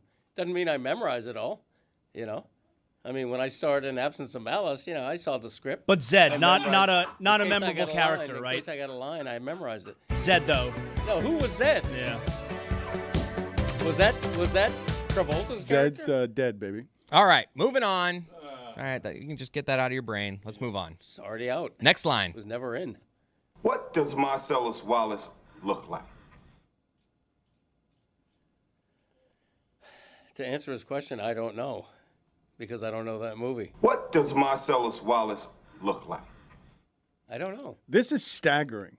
Who would know that? It's Pulp Fiction! Again with the Pulp Fiction. With the Pulp Fiction. See, now you're just trying to brain beat me. Yeah, and you know it. Pulp Fiction. Do you know what character? Do you know who the actor was who was just saying that? Sam Jackson? Okay, there you go. Okay. That's one of his moves, by the way, in this game, is like abbreviating very successful, very commonly Sam known Jackson. names. Yes. Put it on the poll at Le Batard Show. Does anyone call Samuel Jackson Sam? Samuel L. Jackson. Don't forget I bet his mother calls him Sam. Samuel, come on. Highfalutin. How old is Samuel Jackson? I think he's close to 80, Sam Jackson. Is he? Mom's still alive? Yeah, she is. 109. Good for her. She and I socialize. Sam Jackson's mom and I. I don't have no idea why I just said that. All right, enough with the movie game. She died in 2020. All right, I failed movies, okay? You got that right. The Greg Cody Show featuring Greg Cody. He updates his countdown. If you want the latest, he has banned us. He has not allowed us to celebrate his catchphrases on today's show. After, playing a little game with him, joking with him those last few, should we give him one that we think he might get? It'll be hilarious if he doesn't, but just one that he can't Okay, miss. let's see. He won't miss this one. Let's see what we've got here. My mom always said life was like a box of chocolates. Oh, of course. You never know what you're going to get. Everybody knows that one. Uh-oh, he can't find it. Tom Hanks, right? Yep. Yeah. That was Tom Hanks.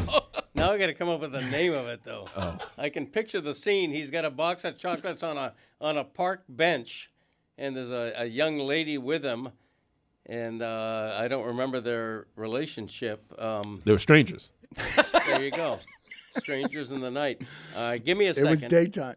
Give me a second. Clearly. shrimp involved. Yeah. Damn it. I've played this game so many times with him. He's going to get there. And it's No, annoying. I mean, if you give me time. We'll give you time. You got the rest of the show. Okay, good. In because order I'm to gonna get it. think of it. Did that movie indeed beat Pulp Fiction Yes. that Yes. year for the Oscar? It should have. No! I love that movie. No, this movie that you don't know beat Pulp Fiction. Oh, well. Hanks, He's- when he ran, Hanks. He's rattled. Was that really him running, or was that like a? It was him playing ping pong that well. It was him. Did they speed yes, it up? yes, in all of the black and white film that they superimposed him in. Why yes. can't I think of the name of This it? is amazing. It really is. It is. I will think of it though.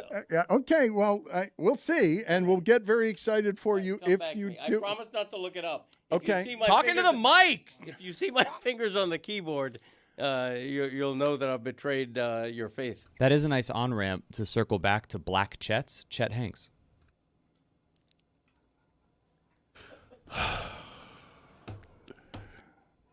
He has no idea the joke you just made, but that's a good joke. Tom that is the Hanks. Wow. that's the rarest of things. The No, Jeremy good joke. I already said Hanks was the star of that movie.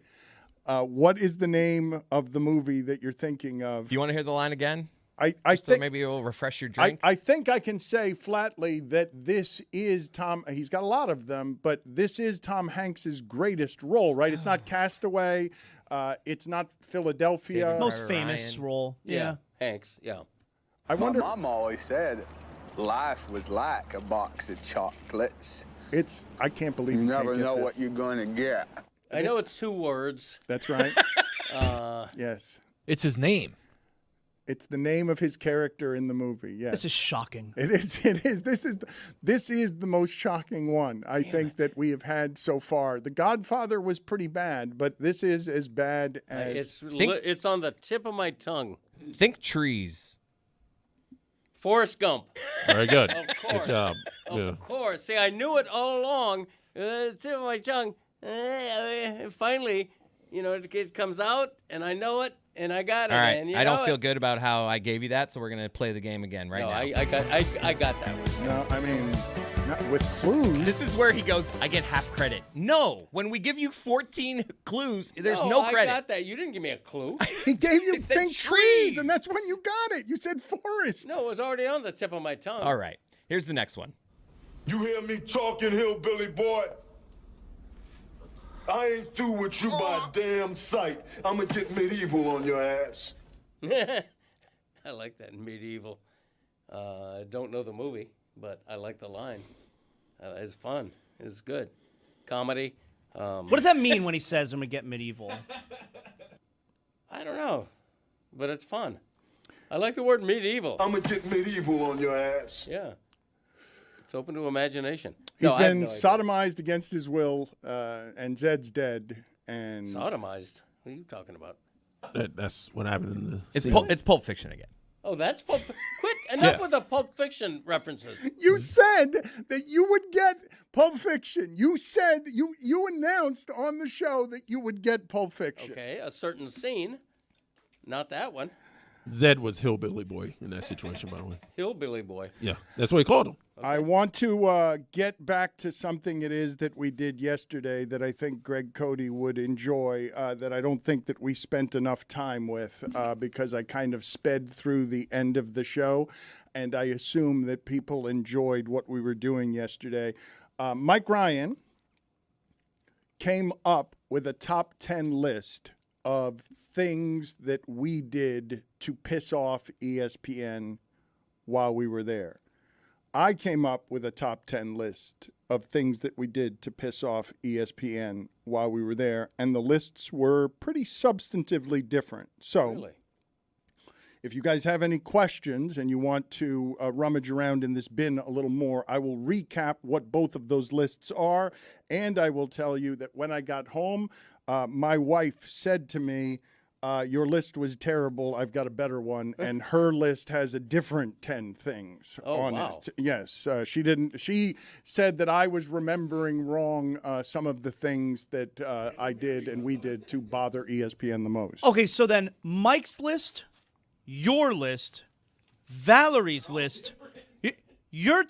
There's no way there's ever been a sports radio show then that has at least 30 notable incidents. Didn't Dan and Mike's have a couple crossovers? We had a little bit of overlap, but I don't think Valerie's has any overlap Very impressive on overall. it. So I'm going to just give you the list here, and you guys tell me how much redundancy there is and how much you want to ask elaborations of some of these on the list. So number 10 for Mike Ryan is Ron McGill complaints. They complained a lot about Ron McGill. They wanted his segment off of the show. I would have guessed that was higher. Well, that's one of the funny things about the list. You would think that a lot of things on here would be higher because the way that it started is Mike Ryan said us upsetting Rob Manfred would have been on his list, and it is, but it's not on my list, us upsetting the commissioner of baseball. Number 9 was just in general the looks like game. Yeah, a lot of the talent, Buster Olney. We've repaired the relationship with Matthew Berry, but we said that he was a retired clown who now works in a balloon shop, and he didn't like that initially. But we didn't say he was that. We said he looks That's like right. That is correct. Well, I think Chris Berman was the angriest because he was a Ben Franklin wax figurine that had been left in a hot car too long on a summer day. He is a sweater. I don't know why he would not like that. So number 8 was just general friction with the NFL department of ESPN. Number 7 was WEEI, which was totally racist against my father and wanted to deport him. Number 6 was me telling the mortgage sponsor after Stugotz had read their ad that they were a predatory lender. Number 5 was Mike, a department meeting where he embarrassed a guy who was in charge. Number 4 was Rob Manfred. Number 3 was the LeBron billboards. Number 2 was the violating of their politics policy with kids in cages. And also, number 1 was me lamenting that I needed sports figures in order to do anything in the way of political stories, which led to this video right here, which will allow me to end the segment with Billy in charge as executive producer because Mike was out of town as I was violating ESPN's corporate policy. Racist, dangerous rhetoric, and not calling it out makes you complicit. The send her back chant and the go back to where you came from are so antithetical to what we should be.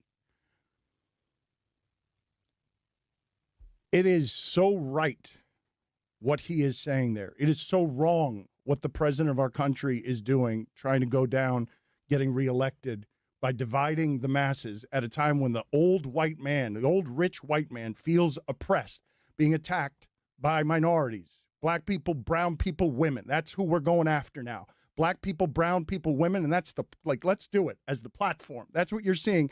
And the only way we can discuss it around here, because this isn't about politics, it's about race.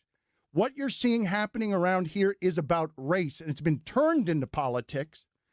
And we only talk about it around here when Steve Kerr Popovich says something. We don't talk about what is happening unless there's some sort of weak, cowardly sports angle that we can run it through when sports has always been a place where this stuff changes. Man, Muhammad Ali was fighting for this stuff in the 60s. The Bill Russell and Jim Brown are really old. Kareem Abdul-Jabbar is old. These people who were fighting, the most powerful among us in sports, who are fighting in the civil rights era for things, atrocities happening to black people that we're still paying for now in a country where this is our greatest sin. What a time. I urge you listening on audio to check out the YouTube on that because that's a visual joke. I will tell you again that the director smartly, this was an order and it was direct, put Billy on the screen so that news organizations couldn't play that sound and show that I was violating their corporate policy. And so many news organizations had to play that video that made no sense with the sound. My top 10 list was number 10, I did not return the call of the boss for 8 months.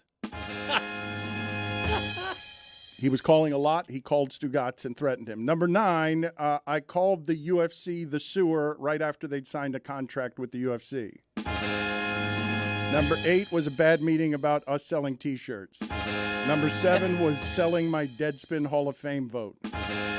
Number 6 was Chris Cody, your son, going downstairs with me and standing behind the First Take set as a battery. Number 5 was I was pissed off because we were growing in New York and they took us off in New York. Number 4 was the billboards. Number 3 was hiring back your son.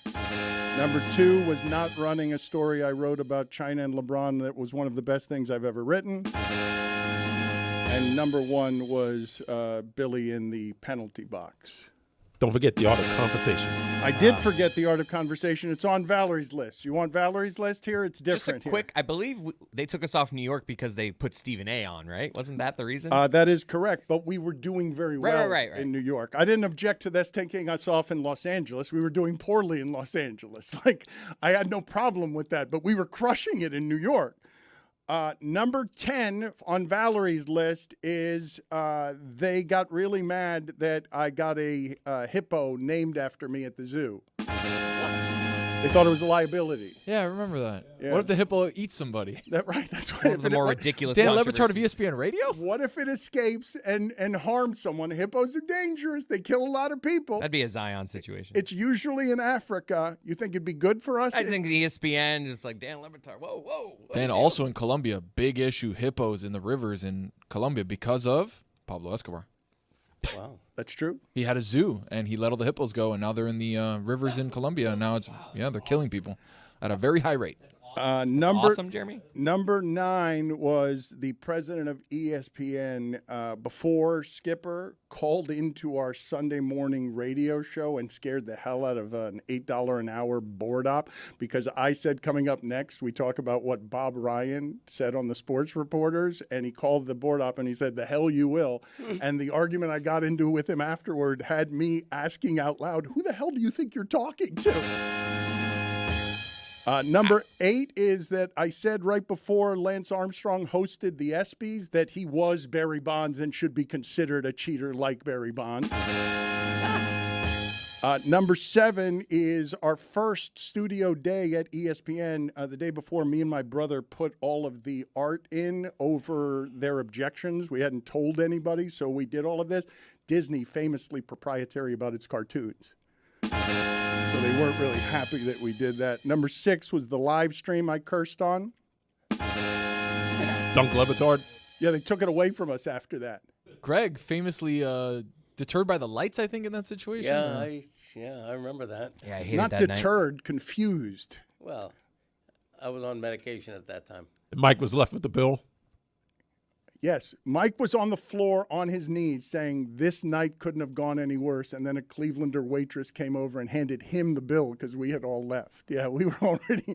They ended up giving that whole thing to McAfee. Like that, they were starting the live stream there. We fouled up our chance because I had too many drinks with McGill at dinner and I got there late.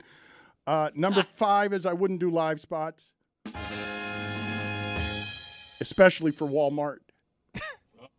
Number 4 was the art of conversation.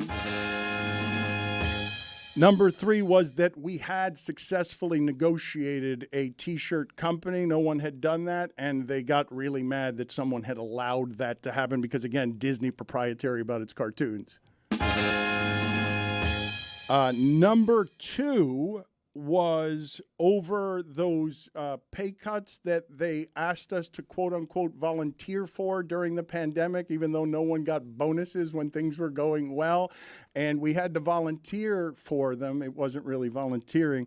And I was saying, can I just give that money to our staff in Miami, a bunch of cameramen who don't speak English? And they got mad about that. And so I had to pay those people for months myself. And number 1 was we did the Masked Singer with Billy Gill the morning right after the Super Bowl. That was a great one.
Breaking news. Starting this Thursday, the 21st, we will be going live on the Le Batard Show, page after Knicks versus Cavs. Talk to him, Tris. Listen, we're bringing friends. We're giving you our first early reactions. We're going to be breaking down the game. As soon as the final buzzer ends, we're going to be in the YouTube, so pull up. Go New York. No. Go. Lock in.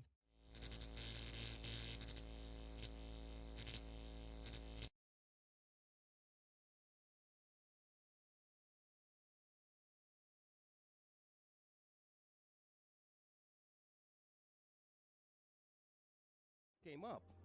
Unfortunately, sometimes I'll have to cancel because something didn't come up. That kind of thing.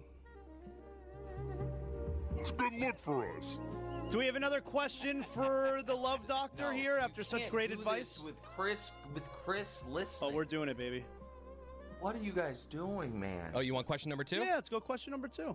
Oh, yeah, Greg. Hey, man, I need your help, man. So I'm out of town for Mother's Day, trying to figure out what can I get my girl for Mother's Day in another city.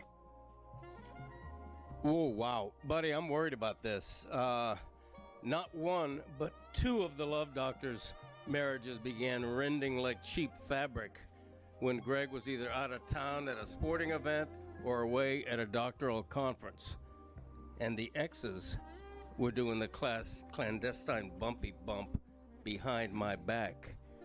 Jack, I suggest you get your girl what you'd never expect, a private eye to keep an eye on her randy ass.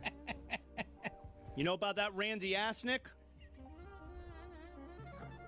I don't like this at all. Thank you, Love Doctor. Don't go anywhere. We may go back to you. Appreciate you. I don't like this at all. Somehow, the least embarrassing Cody on today's show. Wait till Nick finds out that Chris, with Greg sitting nearby, admitted about a half an hour ago that when he's having a hard time becoming aroused, he thinks of his wife's twin sister to get in the mood. It was a shocking revelation. That's what happened, Nick. Shocking. That happened. Yeah, he did. No, he did. Yeah, he did. Yeah, he did. He did. It was shocking. Unnecessary also. I don't like... This isn't... Again, I might need a mean here. This isn't K-Fab. K-Fabe? K-Fabe. Which is it? I don't know. K-Fabe. Wrestling nerd here at your service. This isn't... Zaz could have helped Thanks, there. Mike Ryan. This isn't K-Fabe. I don't like this at all. And I would appreciate if you guys turned the music off. This is not great. So the Steelers. Nick, before we let you talk about the Steelers, you're in luck because we have the Love Doctor. The Love Doctor is here. He is ready. He is in his office right now. Dr. Greg Cody getting everybody ready for Mother's Day this weekend. And we have questions. The Love Doctor is going to have the answers. Who's up first? I know a lot of people are going to come to you and they're going to want to know, how do you keep it interesting? Me, I'm not interested in interesting. So how do you keep it predictable? How do you keep it ho-hum? How do you just let it just be? Was that Jason Tatum asking that question? Young lady, you are my kind of gal. That's my lane. That's my lane of romance. I invented predictable. Nobody has perfected the art of dull routine like yours truly. As a matter of fact, little inside information here, my wife and I schedule our naughty time months in advance, like doctor's appointments. Quite often, she'll have to cancel because she said something came up. Unfortunately, sometimes I'll have to cancel because something didn't come up. That kind of thing. It's a good look for us. Do we have another question for the Love Doctor here after such great advice? With Chris listening. Oh, we're doing it, baby.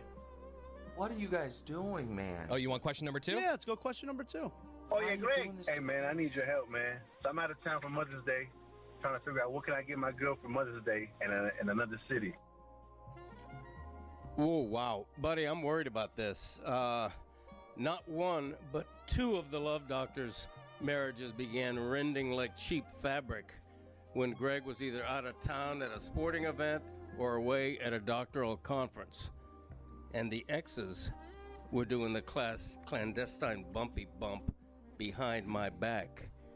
Jack, I suggest you get your girl what you'd never expect, a private eye to keep an eye on her randy ass. You know about that randy ass, Nick? I don't like this at all. Thank you, Love Doctor. Don't go anywhere. We may go back to you. Appreciate you. I don't like this at all. Somehow, the least embarrassing Cody on today's show. Wait till Nick finds out that Chris, with Greg sitting nearby, admitted about a half an hour ago that when he's having a hard time becoming aroused, he thinks of his wife's twin sister to get in the mood. It was a shocking revelation. That's what happened, Nick. Shocking. That happened. Yeah, he did. No, he did. Yeah, he did. Yeah, he did. He did. It was shocking. Unnecessary, also. I don't like. This isn't. Again, I might need a mean here. This isn't kayfabe. Kayfabe? Kayfabe. Which is it? I don't know. Kayfabe. Wrestling nerd here at your service. This isn't. Zaz could have helped Thanks, there. Mike Ryan. This isn't kayfabe. I don't like this at all. And I would appreciate if you guys turned the music off. This is not great. So the Steelers.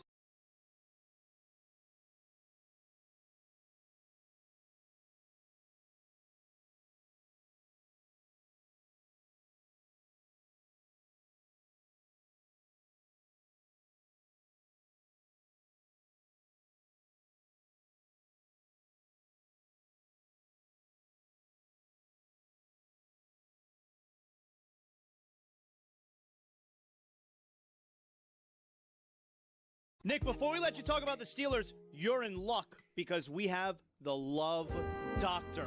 The Love Doctor is here. He is ready. He is in his office right now. Dr. Greg Cody getting everybody ready for Mother's Day this weekend. And we have questions. The Love Doctor is going to have the answers. Who's up first? I know a lot of people are going to come to you and they're going to want to know, how do you keep it interesting? Me, I'm not interested in interesting. So how do you keep it predictable? How do you keep it ho-hum? How do you just let it just be? Was that Jason Tatum asking that question?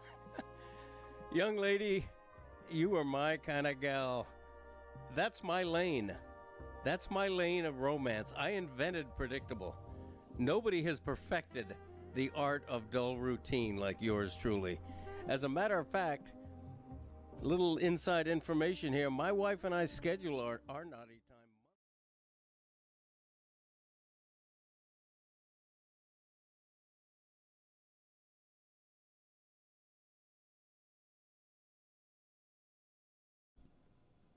So this is what our basketball experts said before the game last night. I think the Thunder are going to destroy them. And Michelle Beadle, who was on with us earlier, said before the game after SGA won the MVP, she said it would inspire Wemby. Quote, "It's going to make Wemby play better. The alien is petty." So Michelle Beadle, Amin's nemesis, was more accurate slightly than our basketball expert, at least one game into the series. Whose list was the best on those top 10 lists, Greg? Which of the lists did you like the best? I liked Valerie's list, actually. I liked that it had certain ones that were on neither of the other two lists, such as the art of conversation. I just thought there was a little more variety to it. I still have nightmares about Dunk Le Batard, so that one's I'm with Valerie. No Billboard on Valerie's list, which I thought was interesting. Well, thank you for that. So that allows us to play the Cleveland television station that covered the Billboard controversy comprehensively. I know we need to fire up the narcissist cam so you can see Greg Cody's delight when this story plays. Now at 11, it's a sign of the times. This billboard poking fun at LeBron James went viral yesterday. Well, tonight, the Miami radio host behind the billboard, has been both silenced and suspended. Good evening. I'm Danita Harris. Chris is in Chicago tonight getting ready for tomorrow's vote to bring the 2016 Republican National Convention to Cleveland. We're going to check in with him in just a few moments. Smaller story. But first, message delivered. You're welcome, LeBron. We showed you the controversial billboard in Akron last night. Now the ESPN radio host who paid for it is now paying the price. News Channel 5's Michael Baldwin live in LeBron's hometown, where Dan Le Batard's silence definitely has people talking. Yeah, Danita, we won't be hearing from ESPN host Dan Le Batard anytime soon. That's because he's been suspended for 2 days. He's been suspended for putting up signs like these throughout the city of Akron. And notice, Danita, I said these. That's because there's more than one. Not one, not two, not three, not four, not five, but six. That's right, 6 of these "You're Welcome LeBron Love Miami" billboards spread across Akron. They cost about $100,000, and they were put up by ESPN TV and radio host Dan Le Batard, who lives in Miami. Well, the 4-letter network suspended him for 2 days because they say they had no idea what he was up to. They released a statement saying, in part, his recent stunt does not reflect ESPN standards and brand. We were not made aware of his plans in advance. Le Batard sent a text to a reporter in response to the suspension, which reads, "I guess ESPN didn't find it at all quite as funny as I did." Nope. And neither did people from Akron, like the LeBron James grandmother's fan club. I did not like the billboard, no. Don't mess with my child. Don't mess with our child. A Miami Herald reporter spoke to Le Batard and said, "We may be out of bounds on the sign's message." Dan did it all in jest. You know, to him it was all good-natured fun. You know, it was never meant as any sort of harsh criticism of LeBron. No matter what the billboard's message is, people in Akron think ESPN did the right thing by having Le Batard sit on the bench a few days. Well, I think he did it underhanded then. You know, if they didn't know about it, they did the right thing by suspending him.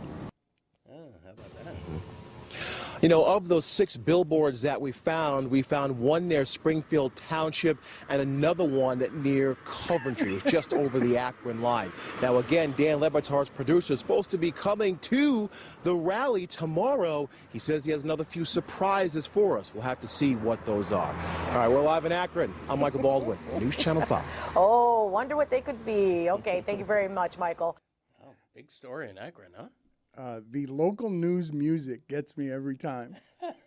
And then that awkward silence in between the pre-produced piece back to the live guy. Oh, you can always tell the difference between the microphone, too. It's great. Jeremy mentioned that Greg Cody sounded like the 1950s there. You looked younger. You sounded healthier. You sounded vibrant. Okay. I mean, Dan never meant to do this on purpose. I definitely looked younger. I didn't know how to play that. Like, I didn't know whether to make fun of it or I went all serious, which is not natural for me. Jeremy, the Marlins beat the Braves last night. They have the major league leader in batting average in Otto Lopez. They have the RBI leader in Liam Hicks. They are 6 games back of the wild card. What do you have? They also have the only qualified starting pitcher in baseball without a loss in Max Meyer. He shoved last night, and that wasn't even the story. That's enough. Thank you. We appreciate everything you gave us there. He shoved. That is he's developed the baseball parlance. That is something you hear around the batting cage. It's something that's only made an appearance over the last 9 years. He shoved is a new, and it's short for he shoved it up there. That's about as close as I'll get to saying that, is just shoved. But yeah, come on, that's baseball talk, Dano. Come on. Javi Sanoja grand slam, and then Xavier Edwards goes back-to-back. It was nuts. The best shutout they've ever had over the Braves in the history of the franchise. You love run differential. That was a good day for run differential. Dan, 12-0 win. The Braves are plus 86 on the season. They're good. They're minus 14 against the Marlins. The Braves are an exceptional baseball team. They'll probably win 16-2 today. And that concludes our Marlins coverage for the season. I hope not. They Me are too, jeez. They are doing it cheap. Unfortunately, they've got a lot of problems in that division, including suddenly Don Mattingly. The Phillies are clubbing everybody. what the hell They is got- that? Miracle Man. They get Don Nepotism. Mattingly, and they cannot lose at all. How are you making that He nepotism? was hired by his son, the GM. Yeah, it's reverse nepotism, we decided. Reverse nepo. But that's not nepotism. What do you mean? That needs another. Well, it's How'd he get the job? yeah, but that's not. Is Donnie works hard. I'm actually okay with him no, getting but the job. but Thanks, Dad. no, but I don't think that the son hiring the son hiring the dad nepotism. Why not? We discussed this, Hell and yeah. I was calling it reverse nepotism, and people pointed out to me that nepotism is just nepotism. It's just regardless, nepotism. It goes either way. It can go Yeah. up the chain or down the chain. I did not know that. If I get my dad a job, that's nepotism. I did not think that. Here's a definition. Unfair practice of using power or influence to grant jobs, promotions, or other advantages to family members. There you go. Regardless of their qualification. So it could be My bad. Is Donnie old to qualified? young. Let's talk about this. Let's really talk it out. Could be Mattingly managing, could be Poppy on HQ. It is super weird that the Phillies all of a sudden are clubbing the baseball and are good when they started the season terribly just because they hired Don Mattingly. They Kyle haven't changed Schwarber. it. They didn't change anything else. Schwarber's on pace to hit like 68 home runs. You could argue they had a good team though, and like the bigger like. But we all thought They fired their manager because of a small sample size. And now they're just- everybody thought like, oh, they're old. It's finally over for some of these guys. Bryce Harper, Kyle Schwarber, and they have been the best hitters in baseball since Don Mattingly became the manager. 15-4. I was not joking. I know a lot of people around here can't always tell what's a bit and what's not a bit, but I was not joking in any way when I told you guys that I was indeed negotiating with Udonis Haslem to become the enforcer around here for our punishments and costumes and penalties for the bucket during football season. Those negotiations have fallen apart. But I am now in negotiations with another big man who's formidable, who we're going to bring in here in a second, in order to more properly administrate our costume situation, because it's been a long time since anyone around here wore a costume. And so in moments here, we will have in the studio with us what I believe to be will be our new enforcers, because it's been a minute since any of you wore a costume around here. And the reason that Jeremy has a neck brace on is because the last time he was in here, he put Jeremy in a headlock, and it was very painful. And Jeremy was complaining about this. Were you here that day, Greg? When Jeremy was complaining about the fact that a great former offensive lineman had put him in a headlock, and he's obviously a very strong human being. No, I was not. I wish I had been. That would have been an interesting sight. Well, he did legitimately get hurt. It hurt. Yeah, I mean, it wasn't supposed to hurt. Bryant was very kind and in his version of gentle, but it still crushed my neck, and I was in pain for a couple of weeks.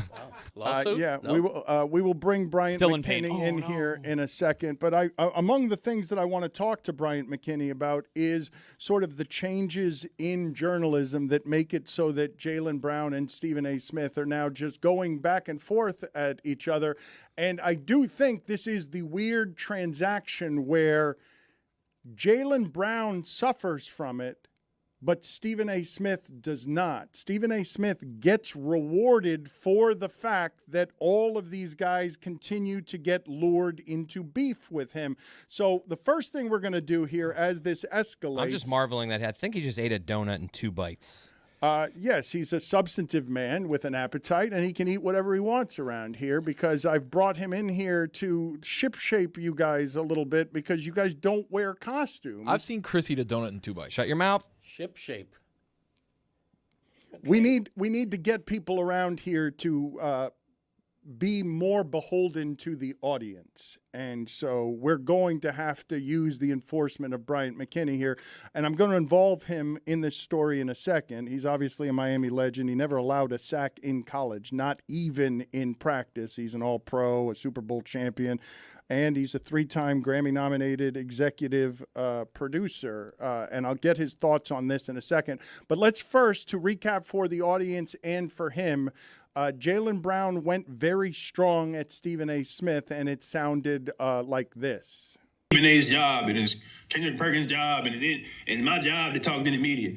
It ain't your job to be a clown. It ain't.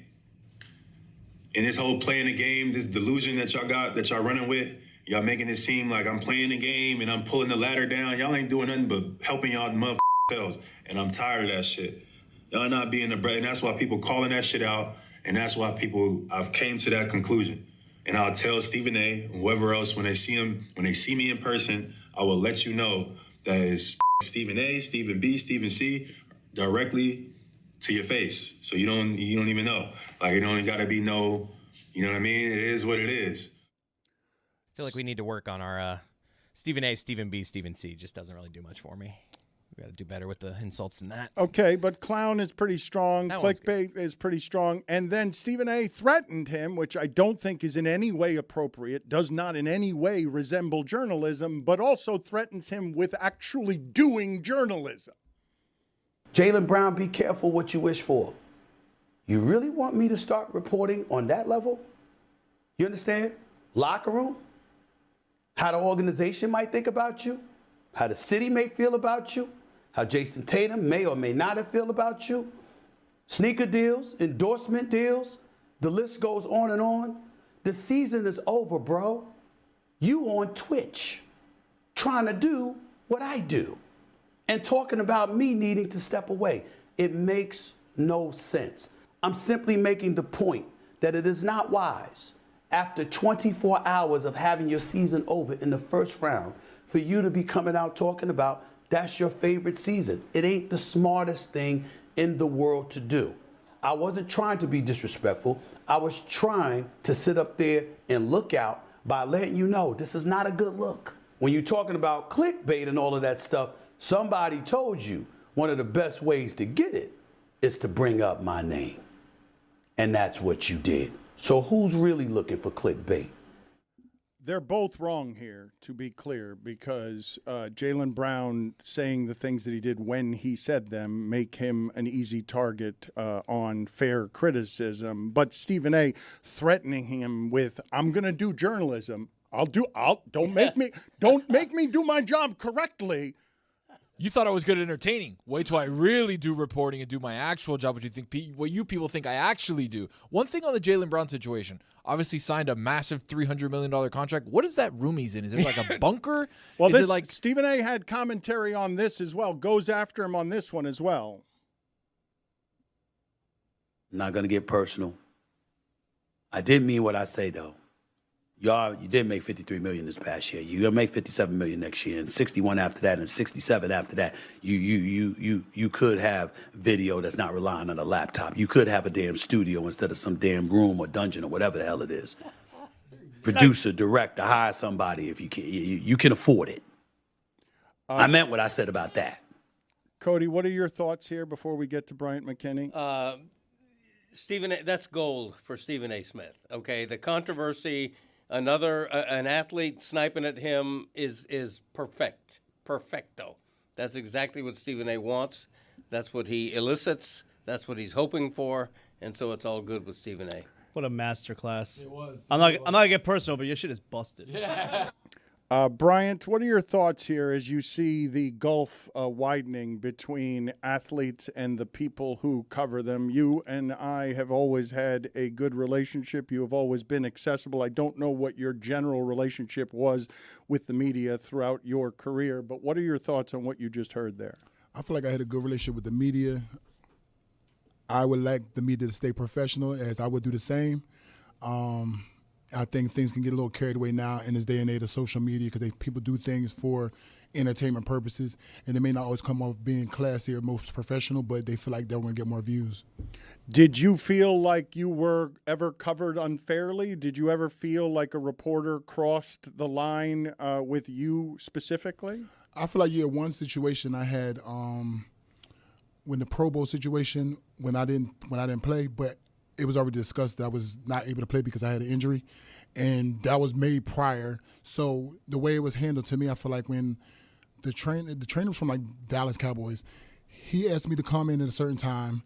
I came. He went out to dinner. You know what I'm saying? So it was like, hey, I'm here. He's like, oh, I went out with family, this and other. I'll be back at this time. Okay, I waited. You came back and you moved the time again. Now this time I'm going out to dinner. So now it's like now I'm out.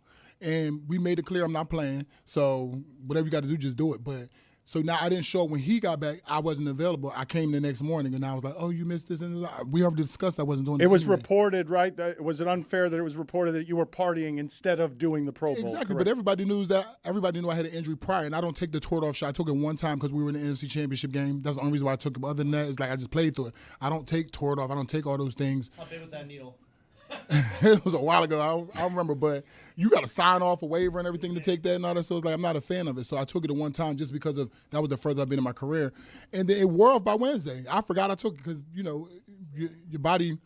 It starts to wear off by like Tuesday or Wednesday. And the pain comes back. Right. So by the time I got into practice, I was like, oh, no, I'm not taking a shot for no All-Star game. So I'm not doing it. Get somebody else, bring the other person back in, but I just won't do it. So. I think they've banned Toradol shots since then, but Really? it was a fairly common thing. Yeah, I don't think that Toradol's allowed in the NFL anymore, but I know that guys would just line up for that shot because can you explain to us what that does specifically, the numbing agent? It basically numbs. So if you have an injury or anything, it basically numb it to like Tuesday, maybe Wednesday.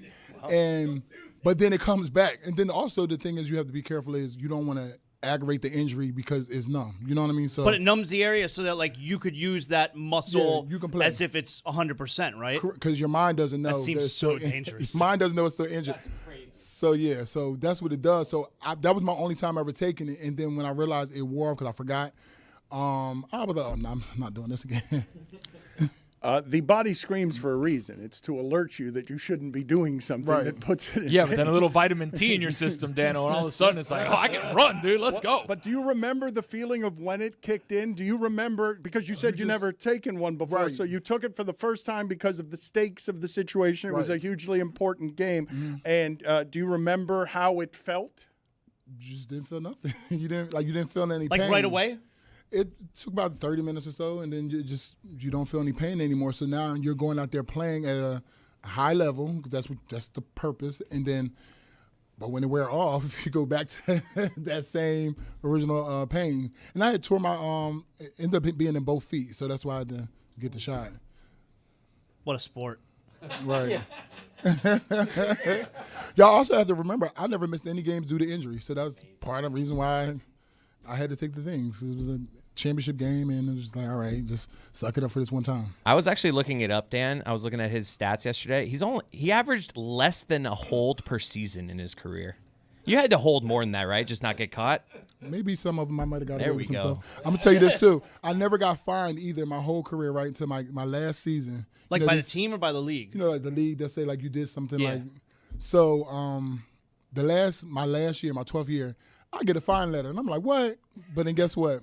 Matt Burke, who was my center the year before, he's the guy over the fines. I was like, Matt, I went all this time. I've never got a fine letter ever in my life. So guess what? I never got fined, y'all. So how did that conversation go? What was the fine for, and how did you talk him out of fining? It was like a block or something I did that they were not sure if it was like legal or if I did something wrong. And he said he reviewed it. He didn't feel like it was bad either. But I kind of gave him a text message prior when I found out he was over. That was a position he had the year after he, retired. And I was like, oh, I got his number. Let me text him and just give him a heads up. I just told him the story because I just hosted the Minnesota Vikings draft party on the 24th. So I just seen Matt there, and I had to let him know. I said, you saved me from like never being fined. He's got a Vikings podcast, Bryant does, Believe in Vikings. Are you excited about Kyler Murray? Because last year was a bit of a disaster. I am, and I've always wanted to have like a veteran quarterback there in case, JJ doesn't make it through the season because he hasn't played a full season yet. So at least have somebody with veteran leadership in there that he can learn from who, can just show him the ropes a little bit too. I'm going to play for you some sound here of Dana White in a second, but after Rondale Moore's death, former NFL player Braden Fajeco posted this on Twitter. These NFL teams come out here and post these mental health awareness posts talking about they care about players. Don't be afraid to reach out, etc.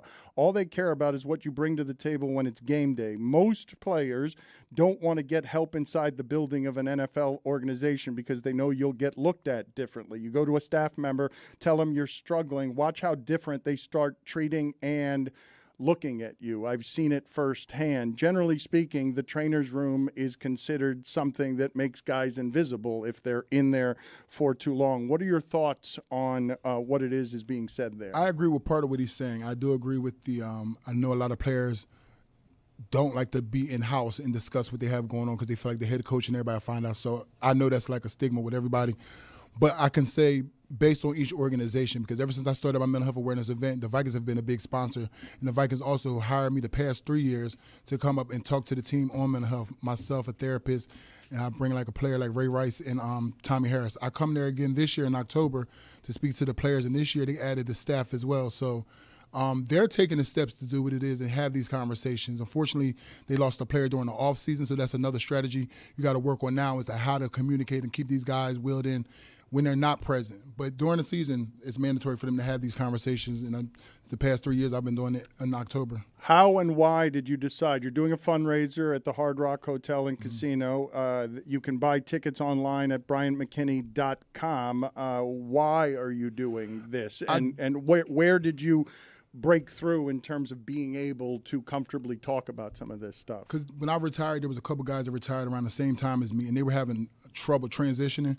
And they rather talk to me than their own family. You know what I'm saying? It's like we played the same sport, and guy got Baker Act. I had to go down there to the ward and sit there and with him. I was like, call my mom because she's a part of the NFL Mom Association. So she was connecting people to the NFLPA, like how we can get people help because like their parents didn't know, like you know what I'm saying. So it was like, and then the individual didn't want to talk with their family, share anything with their family. So it was like I had to step in and really help. So from there, I was like, okay, this is a real thing, and then when things like this go wrong, we need to know who we can go to for help or so the program, they send you away for like 30 days to like an area in Detroit, and I think another location like Jacksonville. They'll send players away for like 30 days for some type of treatment. The event is this Thursday. It's at 7 p.m., and BryantMcKinney.com is where you go if you want to support what he's advocating here.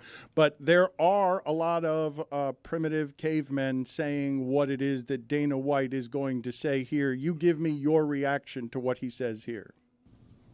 I hate this whole men's mental health bullshit that they talk about.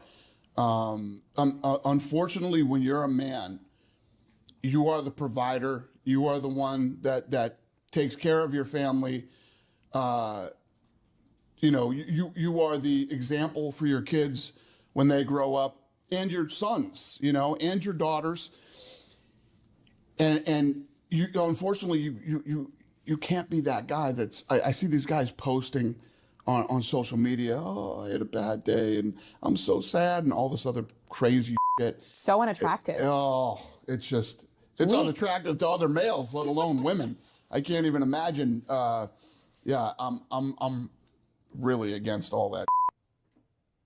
So against talking about your mental health? Yeah. I mean, I feel like people go on vacations to like refresh and do things for their mental health. You know what I'm saying? So a lot of things, then somebody like him end up having a breakdown and then not have nobody to talk to, and like feel like you're alone and be suffering in silence, but you would never know because you won't speak up. No, the way to do it is just slap your wife. That's like if you don't know what to do with your emotions, just drink a bunch and then slap your wife on video. The idea of it as weakness, though, Brian, the idea of speaking to weakness instead of being viewed as a strength, that's the obstacle, is it not? Especially in football. Yeah. This generation is more likely to speak out. I feel like my generation, we didn't. But me having these talks, I realize that they're really engaged in the conversation, and they want somebody to talk to. I just feel like my generation doesn't want to talk like that, but they want somebody to talk to because our sessions are like an hour, but we always run over the time because they're really engaged and they're trying to express what it is or how they feel.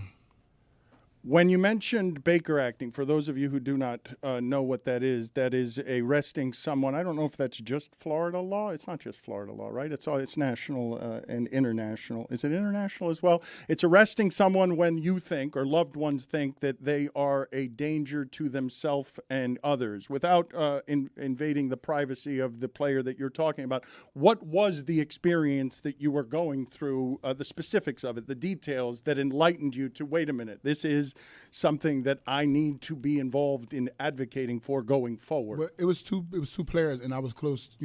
My mom is close with their their parents, and I was close with them as well. And I was just seeing, and they would call me, and one of them got into a fight, but it was like he knew he was about to do it because he called me and told me prior. And I was like, call my mom, like, all right, you're going to have to bail. You can call his mom to bail him out and stuff like that. And then the other person got Baker Act, and then their family told me, and I went down there to visit. And I just realized, like, when I was sitting in that site where I was like, this is real. Like, you know what I mean? Like, so now let's figure out how to, like, treat it, you know, how we can make this situation better. And I feel like both individuals have been better since. I feel like it's probably really uncommon, not just for someone like yourself that is willing and open to talk to other players about it, but you're clearly very willing and open to have your mother involved with it too. Oh, yeah. Because I needed to know who I needed to talk to, so I called her. And she's also friends, you know. The parents are all friends with each other too, so she was aware of, you know, what was going on.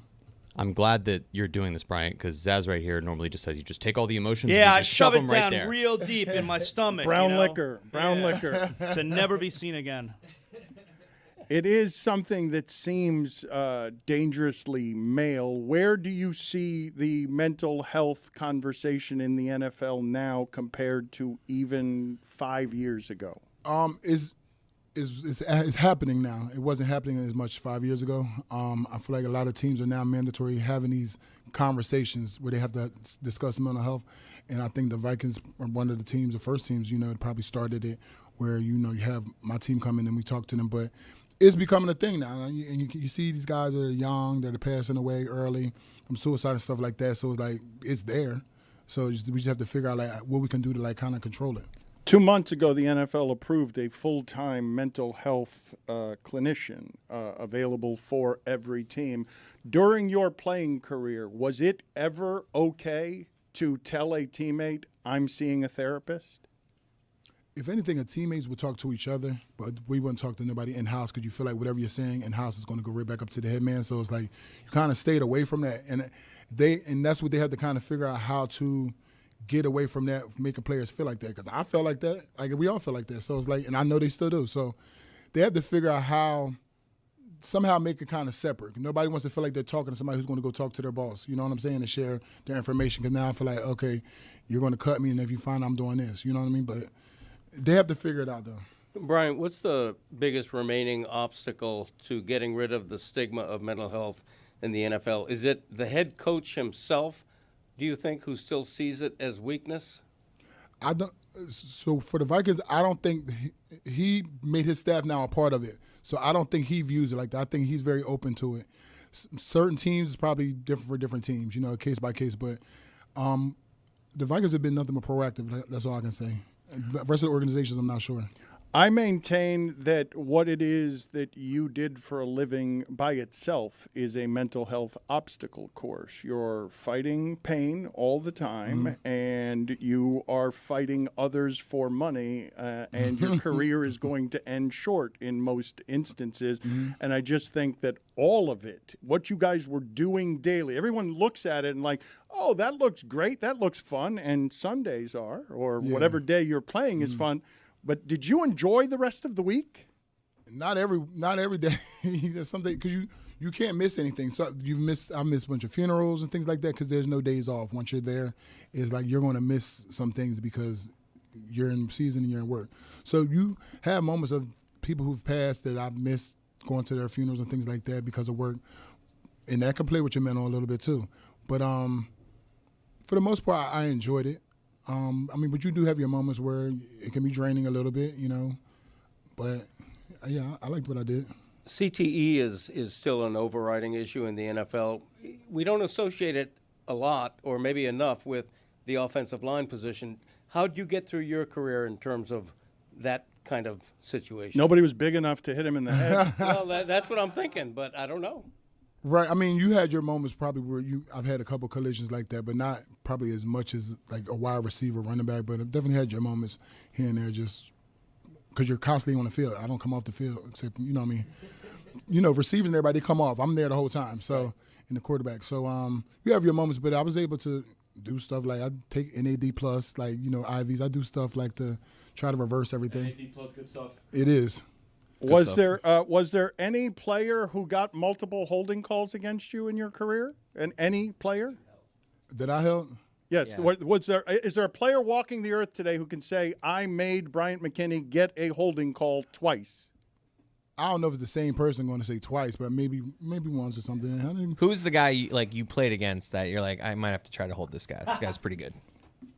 When I first started, his name was KGB, Kabir Kabajibi Miller from Green Bay. He was real slippery. So in my first 2 or 3 years in the league, he was somebody who was like, yeah, I got to figure out something, knock him down, try to do something. It wasn't strength. It was slippery. Yeah, because he was quick off the ball. He could get low. He could just do like a lot of things. So yeah, and he was kind of tall too, so he had long arm. As someone who, like we mentioned, never gave up a sack while in college. Not even in practice. Was like the jump, did you have a moment in the jump from college to pro where you noticed what a huge difference it is for you? It was more technique and the guys getting off the ball. The defenders he can read the quarterback. He can read just different things, read your stance. So it's just more about just having experience and knowing what to read. Where in college a little bit you can kind of overpower people just with your size. Give me somebody that the strength of the person, because nobody's usually stronger than you.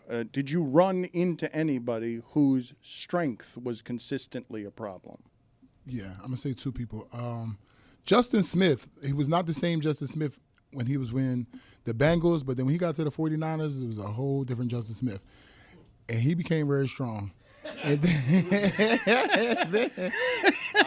then, really? Haloti Ngata from the Ravens. I went against him as a Viking, and he's a pretty big, strong guy wait a minute. He's in the middle. What's he doing on the outside? Sometimes he'll be a 3 technique and try to like run a game on me or something like that. And then even you know about that game, Dan? Sean Rogers from Detroit, he would be inside, but it was like they like to face me sometimes. They'll like line up against me. He's like, all right. Now who's the opposite? The guy they're like, I'm gonna pick this person up and throw him with one It was hand. disrespectful that he was trying to beat you. I don't know. Dwight Freeney at Syracuse? That was like my rival. I faced him all the way up until the Super Bowl season. That was the first round of the playoffs. And we kind of lined up against each other and kind of like chuckled before we put our hand down in the dirt because it's like, here we go again. How many times would you have a play, like maybe the game was a blowout, how many times do you have a play where you had that agreement with the guy in front and you're like, yo, let's just cool it for a couple plays? No, because me and Dwight Freeney had that one time in like the preseason. He felt like I was going super hard and all that, but I don't trust you. So it's like, you might try to get one now. So it's like, I'm going super hard. But he's like, it's the preseason. Calm down. I'm like. So you negotiated a deal, but I still was lying. Yeah, I still wasn't sure. So I still was like just trying to be ready just to be on point just in case. It's like, don't lull me to sleep. I don't trust you. You made a deal. You made a bargain on the line of scrimmage. Was there anybody who dared talk trash to Bryant McKinnie? Nobody really said anything to me. Ever? Not really, no. People would talk to me about random stuff like, I seen you on South Beach at the Wet Willies, stuff like that. I'm like, what are you talking about? Like, I didn't really talk much. I'm like, why are you talking about? But like, I would hear like Warren Sapp, we would cuss out Anthony Herrera, the guard inside. Like, I would hear some people get cussed out. Nobody? They tell me to mind my business because I try to step in. Right. No, nobody really said Maybe nothing they're not talking to you, but like a guy on defense where you're just like, that guy's crazy. There's guys out there who talk, but nobody ever addressed me directly and said anything like. Smart. What is your preferred drink at Wet Willie's? Is it the 180 octane, or is there something better than that? I think they did away with that. It's a Superman, so it's a mixture of like 180 and something in the blue drink, but it's called Superman. Blue Dream. What was your spot of preference on South Beach? Was it indeed Wet Willie's, or was it somewhere else? At one point, it was Wet Willie's was the place to go to. Then you had Nikki Beach, and you had Opium Gardens or Amnesia and all that. Remember that? Like way back. I don't, but I've been only told stories of that. Nikki Beach.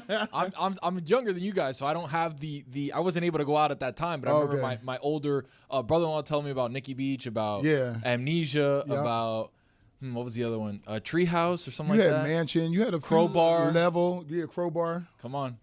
Who was the person that you had a bottle buying competition against during the Super Bowl week? I think that was Braylon Edwards. Wow. Yeah. I think I saw Lil Kim on your shoulder. Oh, yeah, she that was. She weekend. was there. Dan, what were you doing there, Dan? Dan, you was there? Lil Kim was on his shoulder. Oh, that way? I was imagining. You had a chicken fight? You had a chicken fight style? Just as like a parrot, like on a pirate's shoulder. One side of his shoulder. Let's play the sound of Aaron Rodgers, and I want to see if he's ever had a defensive end come at him that he thought was crazy. Aaron Rodgers, Kyle Van Den Bosch story. Kyle was a very good player for a number of years. He used to wear red contacts, which was he didn't need because he was already teetered on the edge of insanity. So I remember, one time he got me, and he was kind of, he wasn't getting off me. And he's like, "I got you good." I'm like, "You hit me in the head, though." He goes, "No way." I was like, "No, I think it's going to be a penalty." He goes, "No." I got you.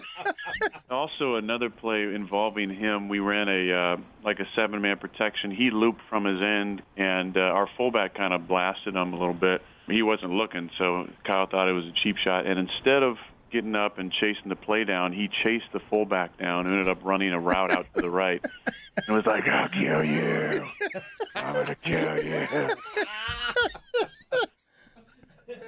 I can see that, and I already knew he was going to say red contact because I've seen it before, too. I didn't know if that was supposed to be like an intimidation factor or not. But he is one player who I didn't never have a trouble with. But I feel like he was a good player, but I didn't have an issue with him. What are you saying Justin Smith did? Got stronger. BryantMcKinney.com. He's got B Major Foundation is hosting its 4th annual Cocktails and Conversation, a mental health awareness fundraiser at the Seminole Hard Rock Hotel and Casino. Bryant, it's always nice to see you. I am happy that you are now going to be our enforcer and make these guys wear their costumes. Thank you, sir. Thank you.